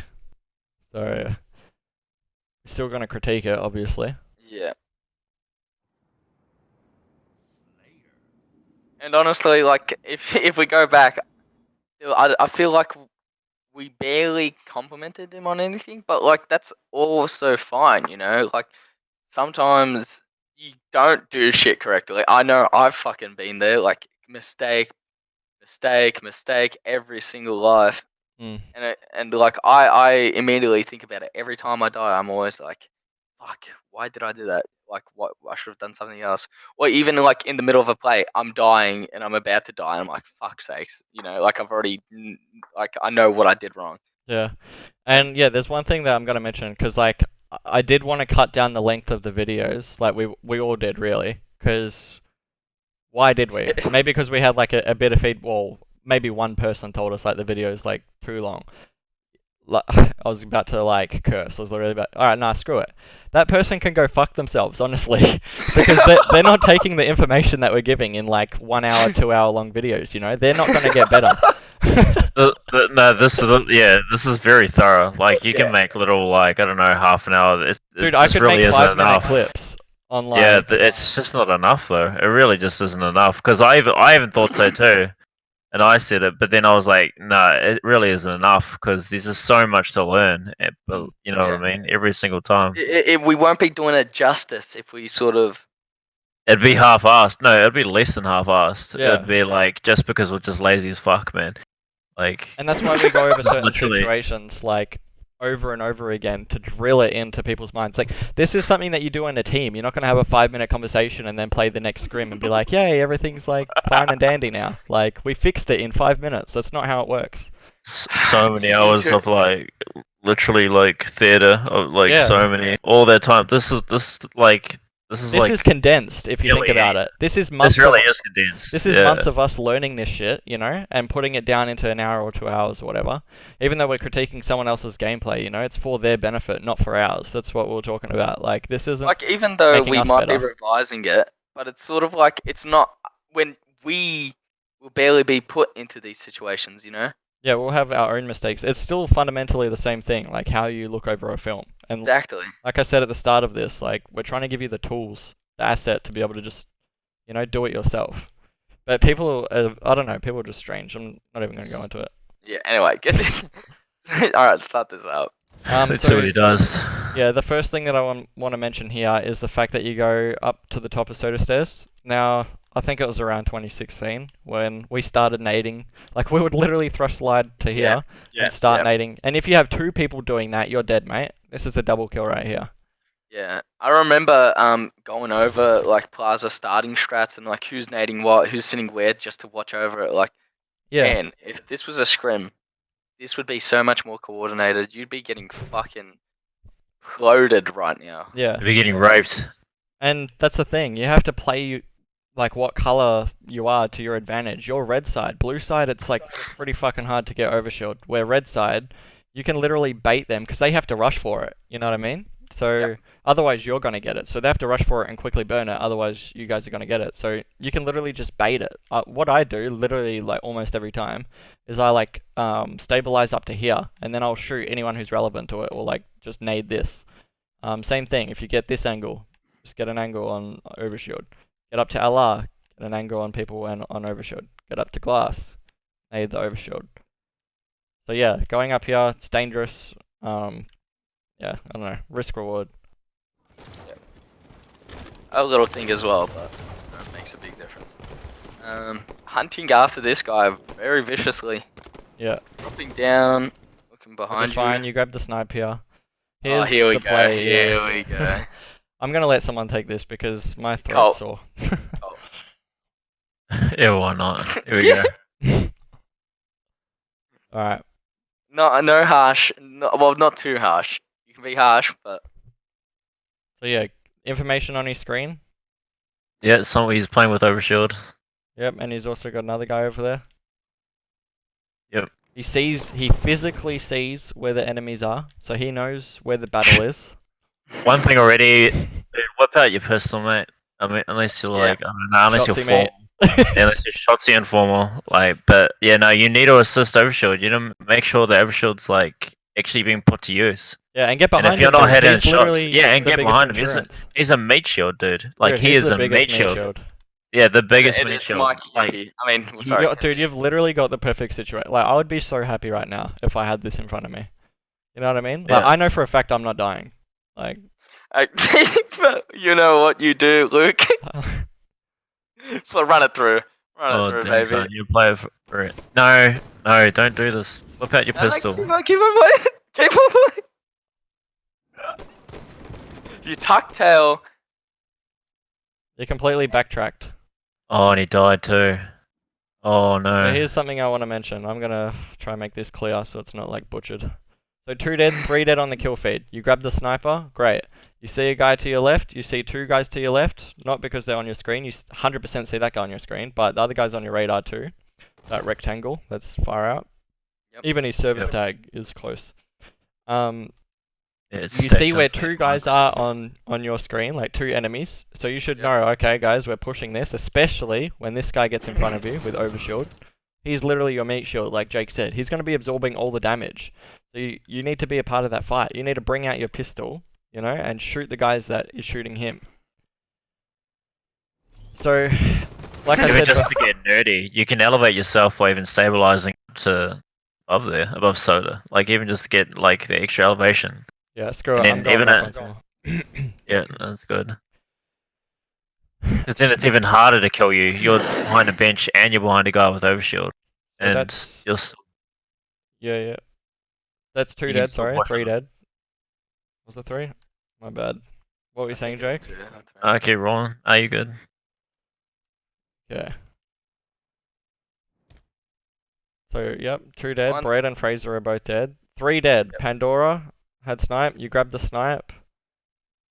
Now, they're all spawning over there. Not that you knew that, but you saw 2 people now.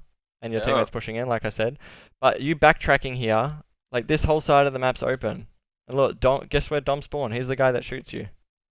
Because of the fact that you're backtracking. I could see his mindset where he's trying to back up so he can work with sniper rifle, but what he's actually doing is... create the space here. Like... Yeah. Well, you're also, like, what sort of annoys me, and ties back into the other one, you're abandoning your teammates.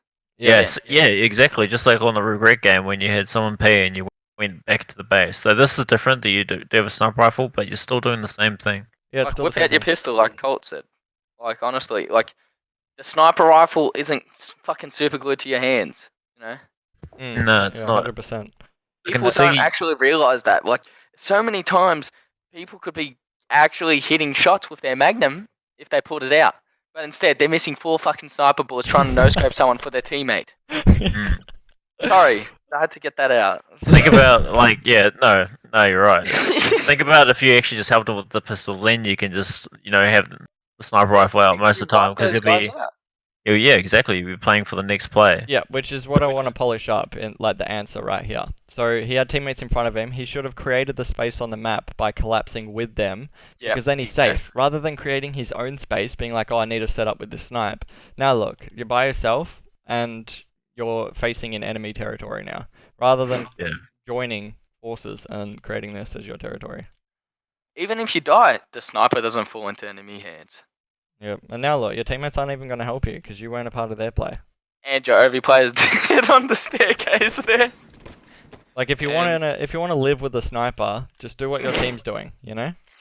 I don't know, but it's funny seeing Mike UVG. Yeah, it's so weird from like seeing it from their point of you just like jumping up there to Soda and seeing the overshield guy. Like it's actually such a good situation. Wait. Yeah, like, but how much time did you waste there without shooting a bullet? Like, what did you actually do there, you know? Okay, so this is the first time I've actually paid attention and watched it. It's funny how you end up in the spot you ran away from. Like... Yeah, exactly, and you literally just, like... you need to be decisive, so we've wasted 4 or 5... we're about to see. Literally, you've wasted 10 seconds so far. And now you're going back to the place where you should have been.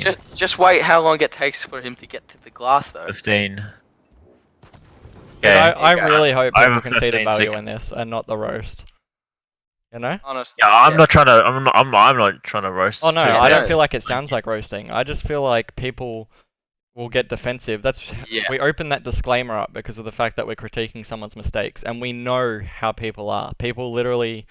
Especially, here's the thing, I remember Gomnodes told me this. Like, if he tried to tell someone how to play the game, people would look at him like, what the fuck do you know? You know what I mean? And it's just that defensive mindset. Because also it depends on how he tries to communicate, like, his point as well. Like, if he comes across egotistical as if he knows how to play and, like, you should listen. Yeah, then of course. I've like, had a similar situation, actually, with a team. I won't name any names.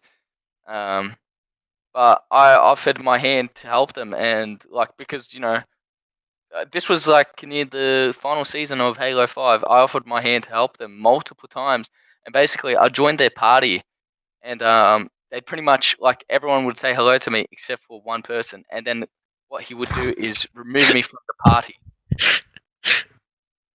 Thanks. Remove me from the party. And like I'd be like, hey guys, want some help like with theatre? I want to watch over some games. Like this is me just being bored, man. Like I'm just trying to like do something. I might as well be productive. And this guy literally just fucking kicked me from the party. And I was like, okay then, like what? Like I don't get it. You know, people have these weird like heads about them. And that's why we're mentioning this, actually, because it's not just about the answers in-game, but your attitude outside of the game and just, your mindset, your approach. Being tolerant. It makes you a good teammate. Like, I would pick up someone who's super keen to learn, and open to a lot of the things that, we're going to go over and stuff, compared to someone who's, like, really good and just, like, is ignorant. Because they're not going to improve and they're not going to help you. Yeah, no, people don't just need to just like improve the gameplay, but just like to be totally honest, even their personality, even the tone in their voice, it's like a professional mindset, people will tell me like, oh, I just told him to go there, but in reality, I'll hear from the other person that was told. They'll be like, oh, he's like, oh, go there. So like, again, that's a completely different tone of what I heard that guy tell me how he said it. It's like, dude, your tone matters, man, and like the way you about criticism, like dude, that's probably like the better advice compared to what we're talking about as well. Like it's so huge, dude. Don't overlook that. It's super impactful. The way you convey your information. You can be a cunt and like and receive right it. now could honestly just be fucking tearing into Louqas, Like as rude as possible. You know, like it's He's a honestly good lad. the way. It's like. I'm gonna call you out actually. I know this is like wrong to do, but Ali, like, instead of saying other people are shit, why not do what we're doing and make a video? Well, it doesn't even have to be a video, but actually give them like an alternative to not being shit. You know what I mean? And like the reason why I'm calling you out is because you've left the chat because you're frustrated when, you know, you could be helping them. I don't know. That's just like, I know that's like uncalled for, but legit. Shooting shots at them and then not helping them is the same. Like, it's not helping anyone. That's just facts. Because that's the same thing. Like, he's professional, so meaning like he's really good. So, you know, lead by example, really. 11-11, make a wish. I wish the community I was wish godlike. Anson was good. Yeah. Okay. There we go. It's a hell of a wish. let's get back on track. The Okay, genie's like, go fuck yourself. Alright, Comes up the now lamp, tomorrow throws the when lamp I play 8s tomorrow, everyone better be fucking amazing.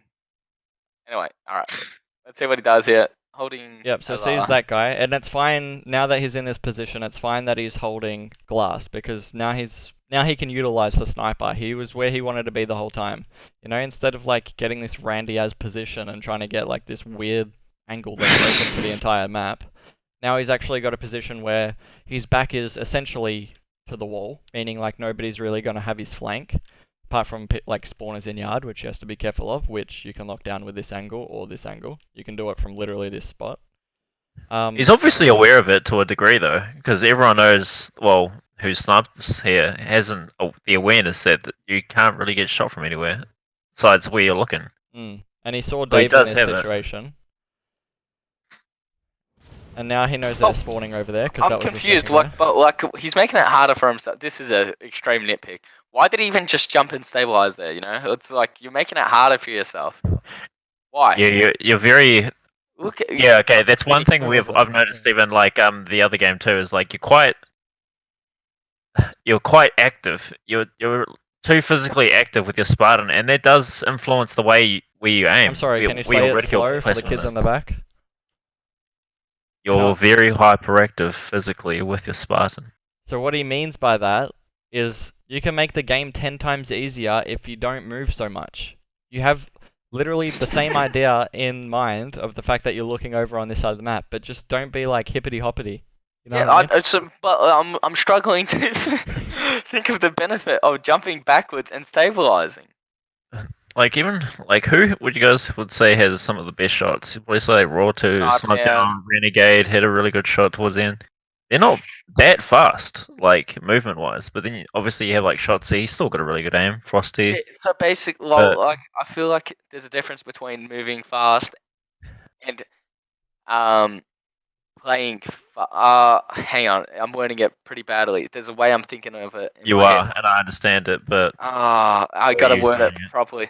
There's a difference between moving around quickly and just playing fast. You know, so playing fast to a situation reacting is different to like actually moving around quickly. You know, it's so contradicting and so like it's. Because he's moving around very fast, but you wouldn't say he's playing fast. Yeah, he's not playing fast. Exactly. It's not like he's trying to collapse and trying to get into an area really fast. He's just collapsing is like a funny subject as well. Like people don't always need a fly to collapse. You know, like you can still collapse fast by just. You can just cut angles as well. Exactly. Yeah, jumping up, just cutting angles off so they have nowhere to run. Have the misconception of playing fast means fucking fly at the dogs. No.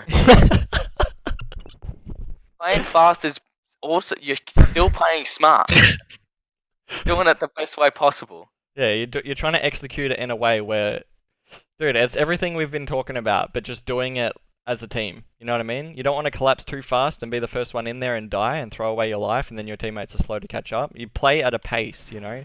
You can play fast and then slow, and then fast and then slow. Yep. Yeah, so anyway, he tracked Dave here. Dave was S4, and then he's looking for him. So Dave's going to peek at Nest, and he's going to see him. Yep, so...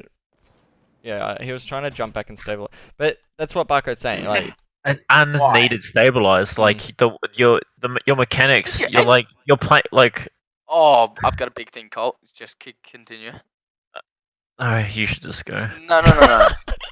No. You finish off, and then I'll point out something. You're overusing the mechanics of your Spartan.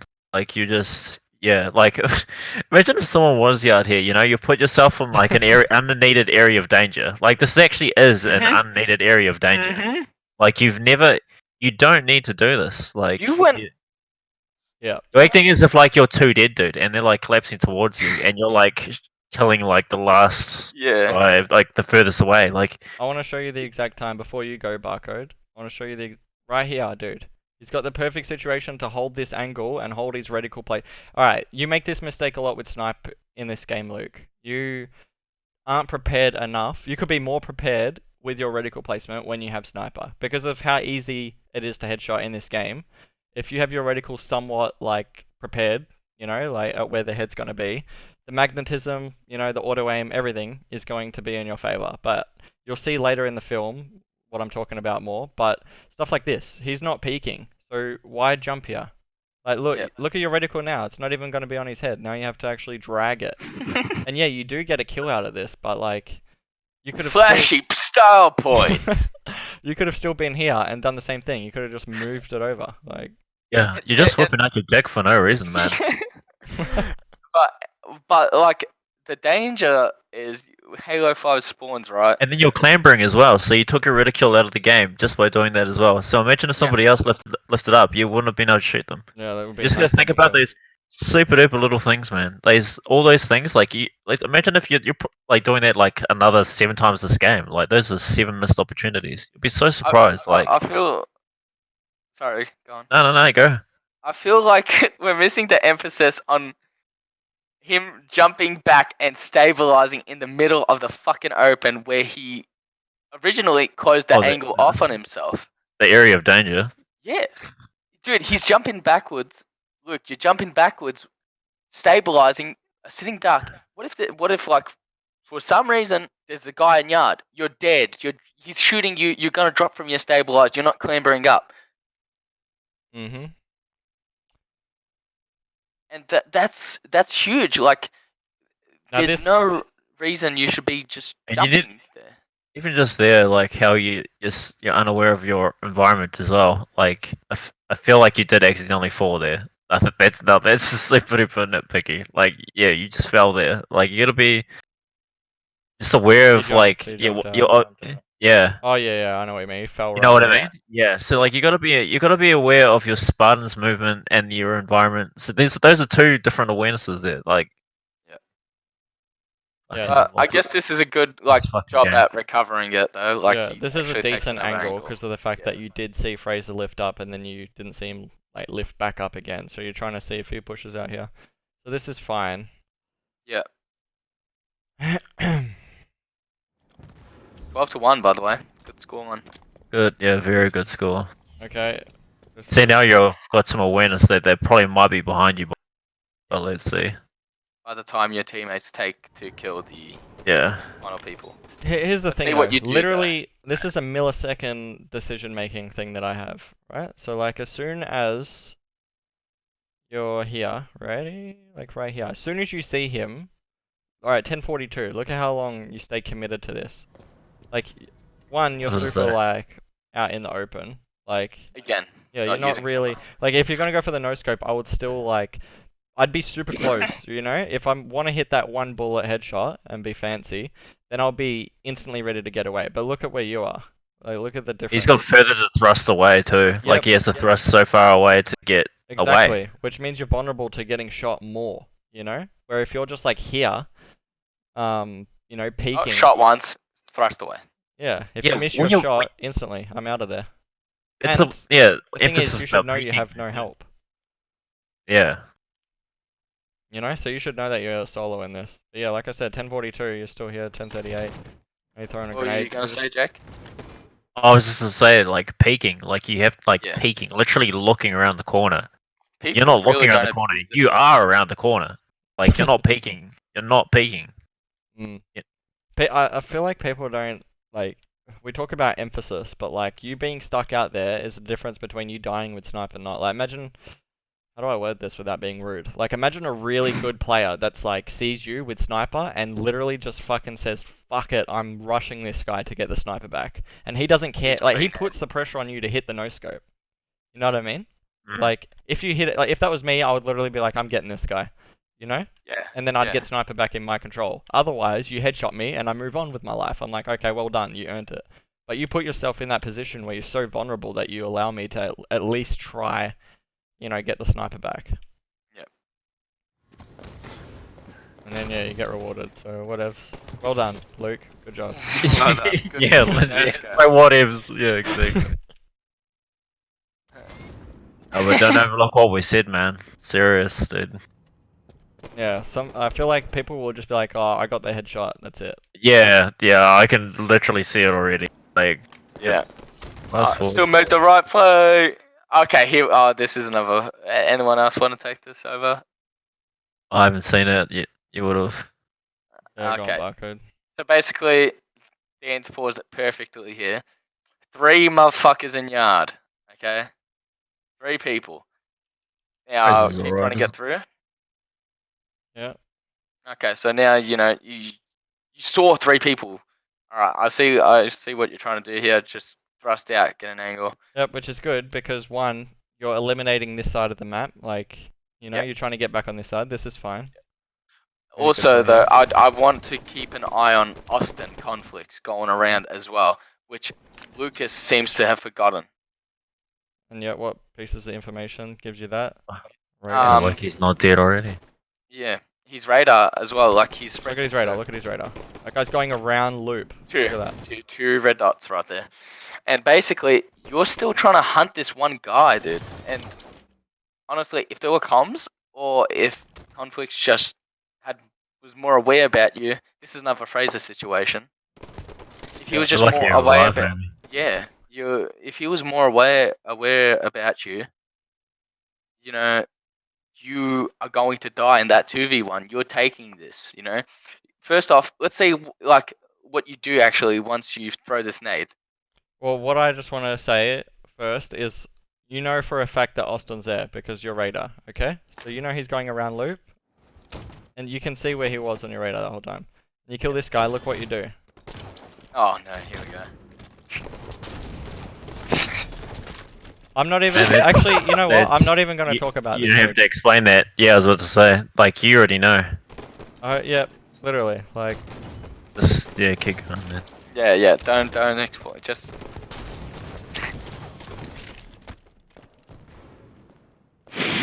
You could be glass with 2 bullets. There is one thing. And that's all I want to say. Okay. There is one thing, the thing that we talked about before. So, like... Yeah, alright, let's just give you the benefit of the doubt. You didn't know that guy was there. Well, now 100% you do, because look, you're turning away at this fraction, right? Yeah. So, instead of... Alright, let's see it. Look at your Spartan. So you notice him, you're bringing your aimer back, and then look at your Spartan. As you're trying to line up the scope, look at what you're doing. Yeah. You're doing nothing. The thing that we just talked about on loop, where you could be here trying to hit a no-scope, you could be literally in this position here. You could take a couple steps back, try your attempt at hitting the no-scope. If it misses and it fails, look, you've got to get away. You jump up here, you get away. That's a very good or you just spot to milk as well. Yeah. Or you keep that guy contained there, and the whole time you should have probably been using your pistol. I would have... See, it's all about speed as well. So, like, I would quickly try hit the no-scope, instantly press Y. I know I claw, so it's easier for me, but some people wear paddles and whatever. And Magnum. Yeah, I would at least... Because, like, obviously a sniper bullet, if it's a headshot, it's going to kill him. That's nice. If it's a body shot, that's more damage than in less time than what hitting 4 shots would have done. So it's beneficial to try hit the no-scope, but you have to do it quick. And I want to show you how slow that was for you to... Ready? Yeah, I don't know what you were doing here. So you look at him, well, and then you just... But the whole time you should have been getting away at the same time. You know what I mean? Gotta shoot your shot. And now you're jumping towards him. And now you're thrusting back. And that thrust could have been used to get away. Like... Yeah. You could have been in the spot where you didn't even really have to use the thrust. Like you said, you could have been around that corner, jumped up on that box, clambered, even gone glass, and all like you know. just juke the shit out of him. You juked the shit out of him. You could have had thrust the whole entire time. But can we also keep in mind, like what I was saying earlier, people may think they're playing fucking like amazingly, but there's always still something to perfect, Yeah. And this is exactly it. Like, look at the scoreline. Fuck yeah, we're shitting on them, boys, but there's always stuff. Like, what gets you closer to a 50-0? That's the objective. And that's the thing. You'll literally get reality checked by a good team. You'll be humbled and be like, oh shit, maybe we weren't as good as what we thought. You know what I mean? Because those mistakes will still be there, and they'll be punished when you verse a good team. Yeah. Well, 5 of those kills, one was you, one was the overshield guy. Yeah. The score could be much bigger. Yeah, exactly what I mean, Colt. Like, what can you do to negate them from getting kills? Like, why? Like the the ultimate goal is going 50-0. Don't let them really. do it, I guess that is the unwritten goal, isn't it? Like it is. It sounds unrealistic, but if you play with that mindset, you'll have more effort on staying alive in situations, and it'll bridge that lead that you have. So yeah, anyway, you played for Overshield there. You got it, which is good. You get that kill. This guy's over here shooting you. This is also going to be a nitpick as well from me. Okay, go on. Waste of the thrust. So, yeah. The thrust, you sort of like, why did you thrust there? He's thrusting towards you. You saw it. You thrust right after he thrust towards you. So it looked like a reverse ninja to me, but like it obviously isn't. You were just trying to get around him. I think it was just a reactive thrust. I don't even. Yeah. This is a good angle, but because here's like, and I know we're specifically going over Luke's gameplay, but since a broader audience is watching, I know some of you guys will neglect this angle that Luke's at. This is the central angle. This is top mid control. You literally can see everything. So Luke could have literally just gone around then and wasted a few seconds. Instead he elects to quickly jump up, and he's got the same angles as what he would have had here.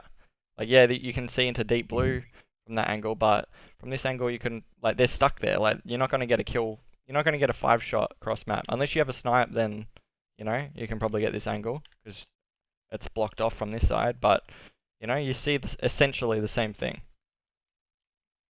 Yeah. And he pushes this guy knowing he has overshield. That's good. Pushes this guy. So you're playing fast. This is good. Yeah.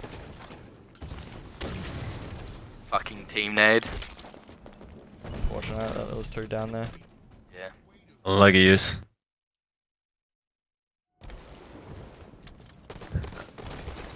Oh, okay. Okay. Once again, my brother. I'll let it run. Actually, don't worry about it. Don't worry.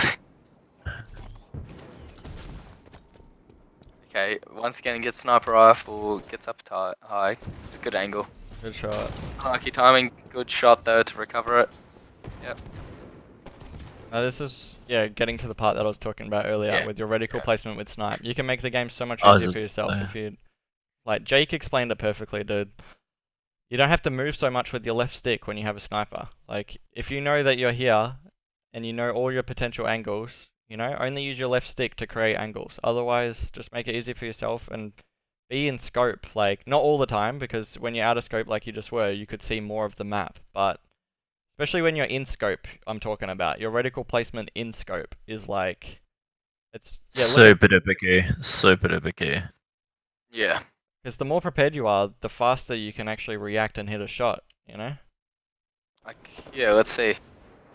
So okay, now you're sort of like looking, you're panicking, you're like, alright, which angle am I gonna look? Which angle am I holding? No, you're being indecisive again. But it's fine when you get to a situation like this, where like, he's 100% saw both those guys and is getting shot by one of them, right? So this is the situation I'm gonna nitpick. Which is, he already knows ahead of time, because his brain is telling his left thumb to move, His brain is telling his left thumb to drop down here. Because his brain is telling him, I want this angle. So set yourself up for that angle.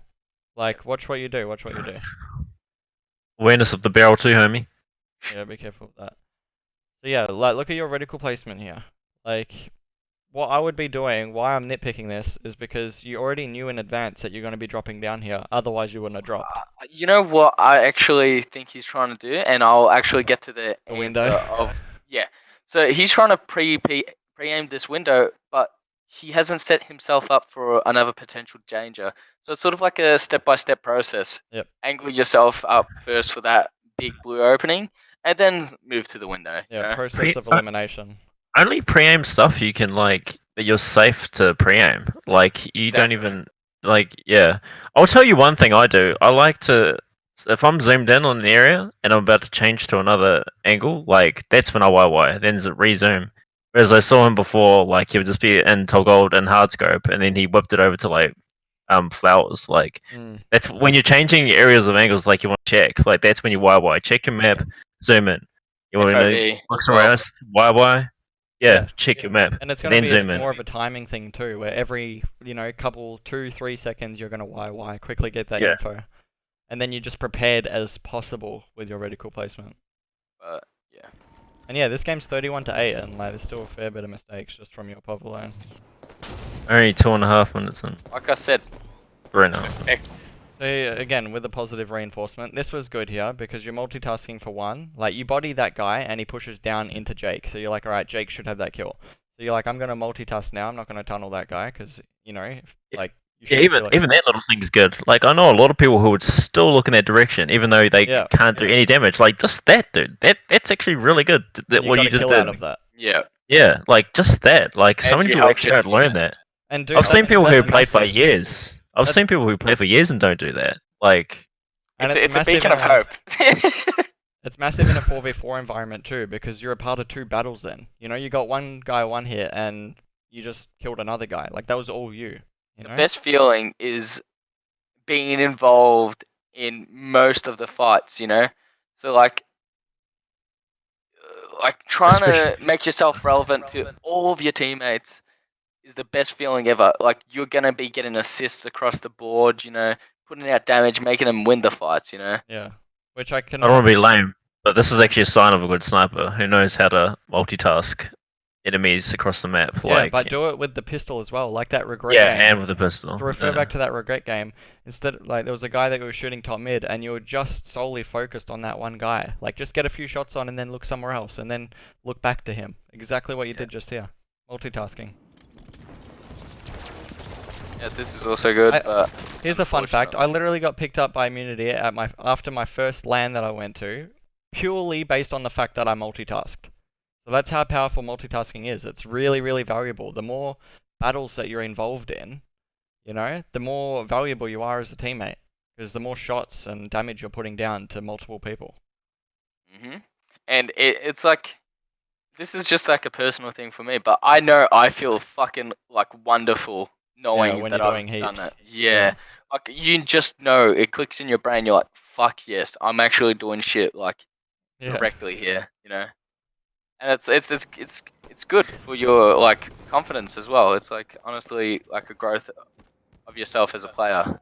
When you learn how to snap to more than like 1 or 2 people, that's when you notice you start to peak because things just start glowing together like so easy. Yeah. I just saw this. This is a little bit, again, nitpicky, because Wimp to Warrior, dude, we're trying to make you, like, the best fucking most valuable player possible. And little things like this, like, you're jumping to top gold, that's fine, but what are you looking over here for? Your reticle placement's completely out of place. I want other people to know this, actually, mechanically. You can clamber and start the animation, but look, like, in a 180-degree view. Yeah, so you don't have to hold the area of angle, right? Yeah, isn't that what you're talking about? So basically, he could have just like initiated the clamber action and just then looked away. Watch the loop. Yep. Some people don't even know that. Yeah, some little shit like that, man.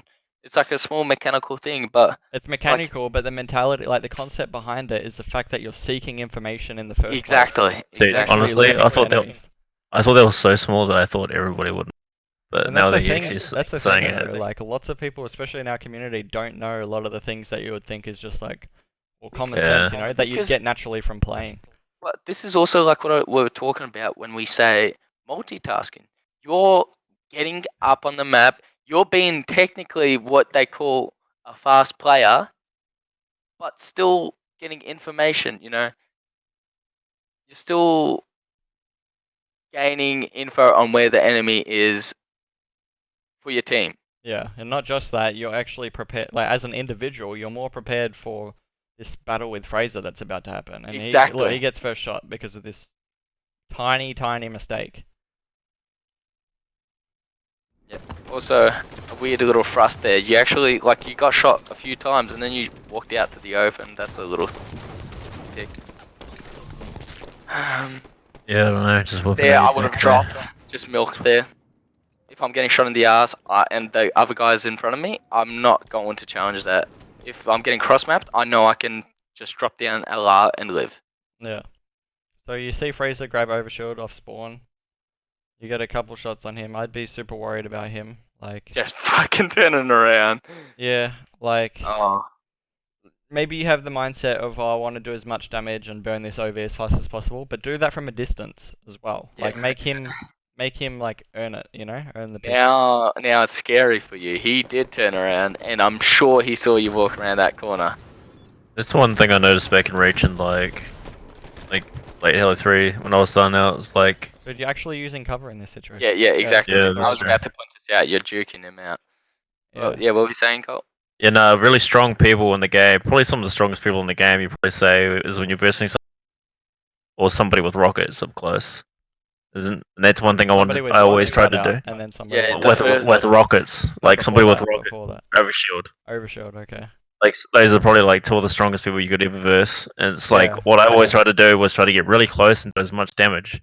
But like some people just, I can see people still try to do that, obviously, but like there's safer ways to do it as well. Like it's almost like people just try to give away their life to try to do as much damage without ever trying to live still. Yeah. There's always a way, man. Where there's a will, there's a way. Well, you just fucking broke Fraser's ankles, but then he comes back. Well, dude, that was perfect. Like, the whole wall.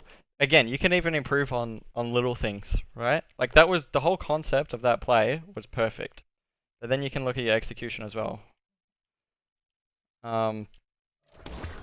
See. Just to show you the fact that you can still polish things that you're doing really well. Like, yeah, you came out on top of that situation, but it doesn't mean you can't get even better at it, you know? Like I said, 50 and no mentality. Well, you get a few shots on him. You drop because you're getting shot. Now you're getting chased.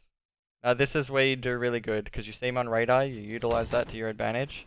Here's something that I'm gonna say. So like, right here, you could be shooting him, obviously, your reticle placement, as you're getting away. Because that's what you want to do, you're trying to burn the OV. But now you're like really out in the open. And I know like how tiny, like dude, I hope people can hear what I'm saying here. Like, you can literally have just done the same thing and then dropped, like got a couple shots in, and keep your shields as much as possible. Instead of getting shot down to, look, there's literally 3/4 of your shields gone now. If that was me, I'd probably take maybe one shot max in that situation. Also, a possibility. Look, you're one hit now, actually. Yeah. Is he could have just thrust past, and you could have just hid behind that pole. See how did you notice he uses thrust too? Like, wasted it. Yeah, just it was literally like I don't even know. Then he locks himself into the clamber animation, like a few inches away. Yeah. Yeah, but you do well. You milk long enough to get your shields back, so at least you have a chance. Does he even have overshot? Oh yeah, he does still. So now here's like another little nitpicky thing. So here, wait, was he on radar then? I'm just gonna double check. I thought he was.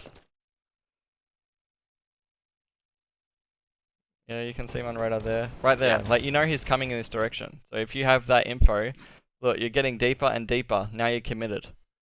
I wouldn't be committed like this, because now look how deep. Even those few steps, like you could, if you needed to run away, you could have just clambered the pod plant. But now you kind of can't. Like not kind of, you can't. These are little things that lots of people will overlook. That's not a bad angle. These are little things that a lot of people will overlook and, you know, just put aside. Really, they won't even make it their key focus to just take a couple bullets of damage out of the equation. That's what separates like really, really good players from just like the good players. But yeah, apart from that, you did really good in this situation. You killed this guy. Blue team's getting fucking pounded. Yeah. It's quite the disgusting scoreline, isn't it? Yeah, trying to get a angle, I guess. Watching ANZ at Worlds. That's good here. You crouch, you angle yourself off, you make it super hard to get shot. 2 dead on the kill feed.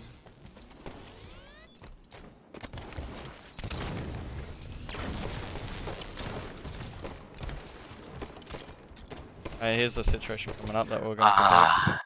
Yep. Okay. Basically, you're like, this is fine right now, right? You're trying to just do some damage with that PP, try to get someone down to 1 shot. But here's where my issue comes in. You turn away, right? And basically, from that window, you could just go down to that window right here. And basically what Dan actually told me ages ago, I remember actually hearing this from him, is there's a difference between sitting behind that window ledge and sitting on top of that window ledge. When you sit on top of that window ledge, you unlock so many fucking angles. Look 180 from there, Dan. Tell me what you can see. 180, what do you mean? Sorry. So like from that pivot on that window ledge. From Yeah, that, yeah. And then like scan across the like scan across the map. What can you find? Okay, yeah. Sorry, yep. So like you stand out and then. Yeah. You can stand out, peek out. You can milk. You can get different angles. You can even hell. I'm pretty sure you can stand out enough to shoot hotel as well. Oh yeah. You can. Like, so this spot is so fucking powerful, and I really want to hammer this in for people that like play Plaza, like, and just in general in Plaza, is like this fucking location here. We're literally gonna make another series barcode as well, and it's gonna be like map specifics, so like angles and just like spots on the map that people can look at for checkpoints. There's so much. There's so many different things, but honestly, like this should be a very big spot for people to utilize. And instead, what Luke does is he wastes time wrapping around to takes himself out of the battle again. Exactly. Like the longer you're out of a battle, the more chance your teammates have of dying. Yeah, he's in a perfect situation here. Sees a guy, could have got the angle that Barcode's talking about, right? And he would have seen this down guy straight away. Yep, literally. Yeah, he would have seen Austin. But then here, you're worried about your flank. Well, don't be worried about your flank. 1, because you're going to force yourself into a 1v1, which is kind of what you want to avoid most of the time. 2, even if that guy flanks, make him irrelevant by dropping into dip, you know, and leaving that guy in there. You can repeat when you have shields or whatever. And the beauty of it is you can just do what you did before. If you drop down dip, you can just fucking sprint thrust, slide up to that bridge and just go back to flowers. Yeah, and 3, just think about your teammates' lives just as much, if not more, than your own. So then you're not thinking about your flank in this 1v1 that you could be getting yourself into. Instead, you're thinking about how can I support this guy? How can I support this guy? You know? And hopefully, like, you can make your own, like, you can be creative yourself and make your own decisions on how you can help them. But yeah, you're taking yourself out of the game. Pay attention to the game clock. It's a few seconds right there that you're wasting. Now you're a part of the battle. And then you sort of, you just fucking chuck yourself out, you know, into the open as well, you know. So you just went from being pretty, you know, well covered, safe, to just fucking throwing yourself out into the open, you know. And you just saw your teammate's X to the right, and I'm pretty sure, what was it? Beatdown? Let's have a look. Like, and even if it wasn't, this is like the little information I take in. If it's a beatdown, someone's really close to my teammate's X, you know. So let's see. Okay, so he sees that teammate there, or the enemy there. Fraser also gets. Wait, is Fraser the one in bottom left? Yeah, bottom left. Okay. But anyway, Dom here, like, did he even pay attention to top nest before he threw himself out here? Which is also like Dom first of all when he was there. Yep, top nest. Yeah, no reticle placement for that. Yeah, at all. Okay, so Dom turns around. Thrust, angle him off. Yeah, to the left, right? Yeah. Yep. And basically then Dom's out of the picture in that fight. But instead, you take, what is it, 2 shots? 3 shots. And then, what's that to your fucking right? You're doomed.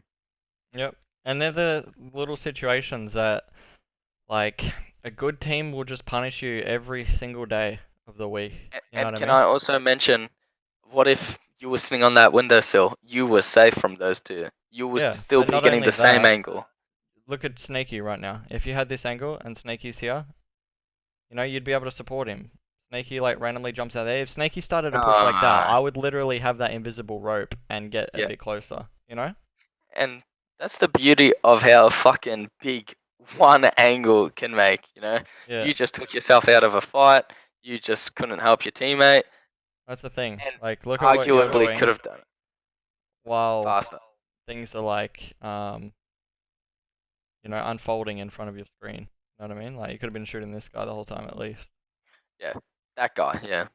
But then, like, if you see that guy later on poke out, like Dan said, the enemy presents themselves, you know?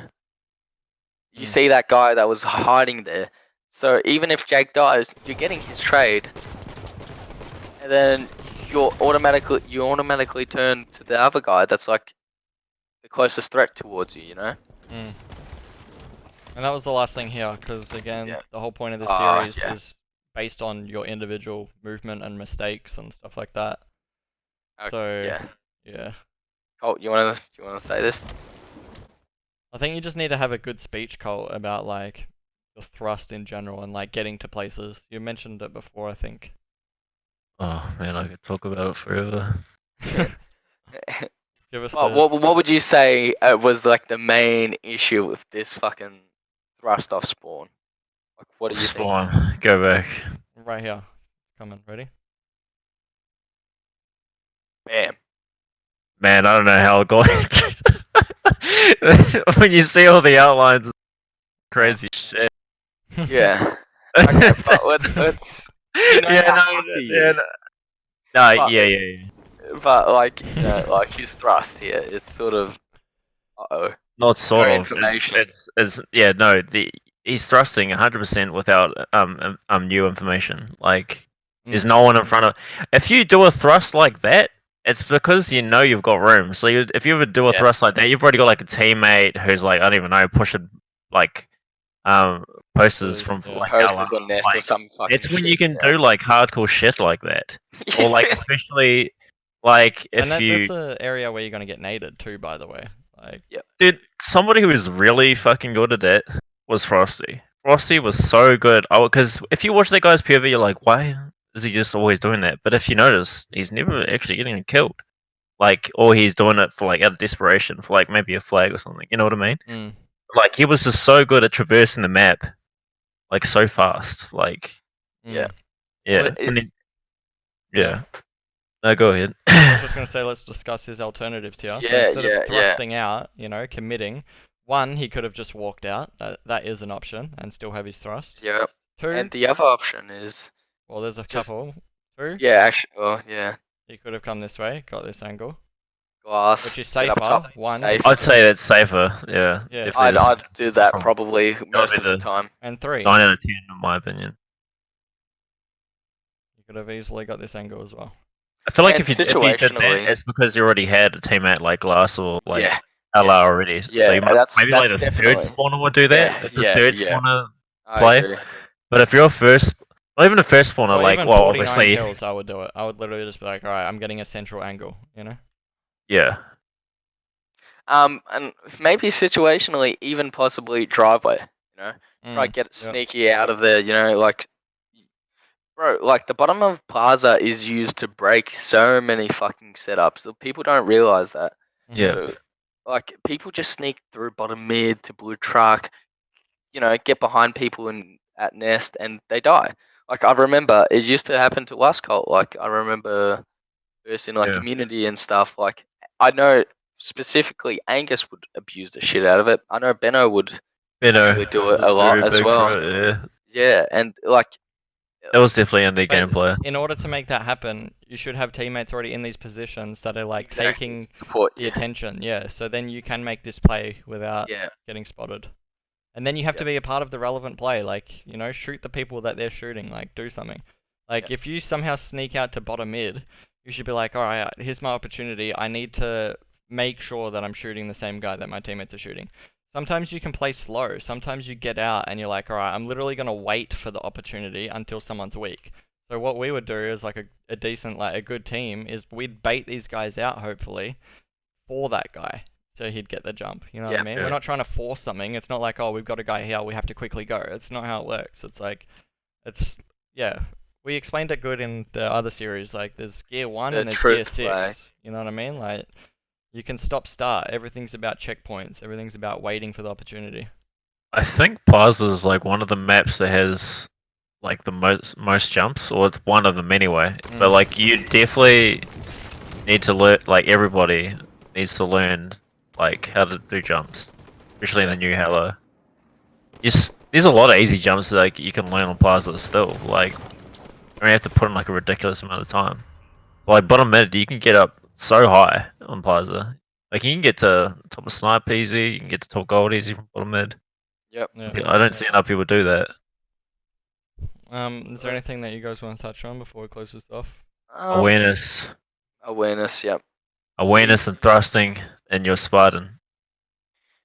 That's what we mainly saw here today. Like, Luke, to boil it all down, I think you've got potential, but like everyone can say that about anyone, and it's honestly up to the player to unlock that potential. So from here on out, from Wimp to Warrior, it's what these Wimps do with these videos, Yeah, like that makes them these warriors. Yes, but like, again, it calls for its own series. Honestly, it calls for a podcast. I know I just had a podcast recently. Have you done yours yet with Hydrosny? Nah, not yet. Anyway, there's a podcast that I did with him, and hopefully he uploads it soon. And it's legit about mindset.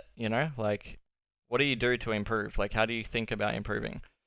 The grind mentality isn't just getting on and playing 10 hours a day. Like, make it quality time, If you combine quality with quantity, they're good ingredients for a good result. If you just have quantity with no quality, you're literally going to be the same, and you're going to slowly improve, because the more you play, well, hopefully you improve the more you play, but... You'll improve individually, but maybe not like, I don't know, not a team environment. Yeah. And that's the other thing. It's like, we need more 4v4s. Like, we need more people forming groups. It doesn't have to be a team. There's nothing serious going on at the moment. Everyone's goal in this community is to be somewhat better than what they are now for when the new title launches. So, they hopefully have a better shot at qualifying for whatever they want to qualify for. But time is ticking. Like, there's literally, how many months? 7, 8 months left. And now that we're saying time is ticking, I also want to say time is ticking to abuse the shit out of us in terms of learning the game. Like what Dan was saying earlier in this episode. Like, dude, the higher players, man, they're not gonna be worrying about other people. They're gonna be worrying about themselves and their team only. This series and the last series are really good insights on like what's necessary to to get good, to be good, to keep improving. The stuff can carry over to the next Halo. Yeah, exactly, 100%. Maybe not the exact mechanics of like thrust, like who knows if that's in the game, but like even just your reticle placement, your awareness, like looking at service tags, those are always going to be there. Like they're always going to be there. Sniper rifle's going to be there. Yeah, the fundamentals. That's why fundamentals are huge. Yeah, the fundamental individual basics will always be. Everyone has to relearn the maps, like learn new maps. Yep. Everyone has to look for all the little things, but if you don't know how to do that in this game, how are you going to just pick up from where you left off, Yeah, if we're talking to a small group of people. Like, we already have a small community, but we're talking to a very small minority of people who really want to get good. Not just the people that are like, oh yeah, I want to compete and place well. That's not a good enough answer. Like, you have to be one of those guys that will do anything and everything possible if that's what you want to compete and win at. Like, it's not a sport, but just treat it like it's a professional sport. You know what I mean? Like, they practice so much whether it's on or off the court or Yeah. field. They're thinking about the game, they're strategizing, they're doing everything they can to better themselves. Yep. And yeah, that's what I meant about like, you don't have to be in a team. You just have to be in a small group of people that are like-minded and share that same goal. Yep. 'Cause, yeah, that's how I meet my friends. That's how I met Barcode. That's how I met Jake. Like, we think about the game, not that we think about the game the same way. That's not what made us friends. It's the fact that we thought about the game the same way in terms of wanting to compete and wanting to do as best we possibly could, Mm. I think we like touched on a lot in this video. It was a very good debut episode, I would say. Yeah. Especially to this series. Like, we touched on a lot of individual. Yeah. Like, I feel like we really emphasized on what. How young is he? How old's Louqas? 16, He's 16, yeah. Damn, That was the son. age I started playing as well. Yeah, there's a lot of 16-year-olds who fuck way worse than this shit, man. You're pretty decent. Like, this isn't bad. Yeah, and like, there's glimmers of hope in this plaza, that Louqas can unlock some shit in him, and like, I feel like everyone has those glimmers of hope, but then they just get shrouded in darkness because they go autopilot. They just forget what wins them games. It's so weird. Like I've said multiple times, we've given you the tools to be able to look at a different film and still analyze what we analyzed. Yep. Like, analyze the I've said- small little step that you like. Analyze every single death and see what you could have done better or changed. Or even sometimes when you don't die, just look at the play at hand and be like, what could I have done to shave time off the clock to be more relevant, more accessible, to just be faster. And also, like I've said before, I don't want to hear people saying that they're testing anything. No fucking testing at all. 5 years in, there's a set way to play. We can see that there's a set way to play because Splice innovated that set way to play in the final years of the new settings. There's no fucking testing this, testing that. No. It's always just learning. It was what I mentioned before as well. Like, you can watch Frosty, but Splicer are a really good example too. Any pro's a good example, but please explain to me. Someone needs to really honestly explain this to me. I can't fathom the fact that you can watch someone in theater, like of Splicer's caliber, skill-wise, and then go back and watch your own film and not be like, why am I not doing the exact same things, or at least attempting the same things they are? Like, yeah. All you have to do is give yourself one watch in theater and, like, just be humble. Like, just realize that you've got a lot of, like, room for improvement, and then you will improve. Like, everyone strives to play that perfect game. Yeah, Wimp to Warrior, dude. Yeah. I don't know. So, yeah, what do you guys reckon?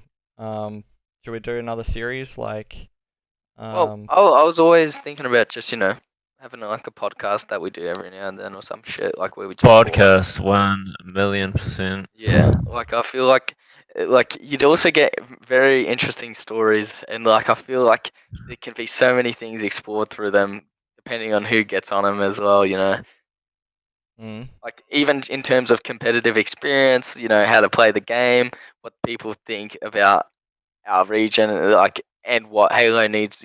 There's so many things you can talk about with different people, and it's interesting to get different aspects and point of view. Yeah, definitely. But visually showing them through theater like this is most beneficial, I reckon. Yeah, I agree. Because it's all fine and dandy to have a discussion, like a conversation, but unless you get shown, like, it's really hard to fully, like, understand what someone's trying to say. Yep. And that's what I hope. I hope our points got across this episode, but I think that's something I want to ask, everything. actually. Like, would you guys prefer, if anyone, there's probably like one person who made it to the end of this video, unless they skipped.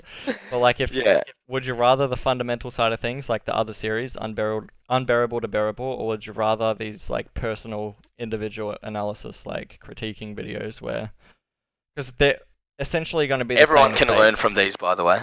Yeah, it doesn't have to be your point of view. Like, you can still, it's just fundamentals. Fundamentals are something that you can just think of broadly and adopt into your own gameplay, I mean. Yeah.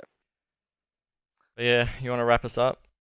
Yeah, well, thanks everyone for watching this video. I hope the people that have been grinding this game and actually wanting to get better actually watch this, man, because there's so many little things that we went over that I swear they still would not know of.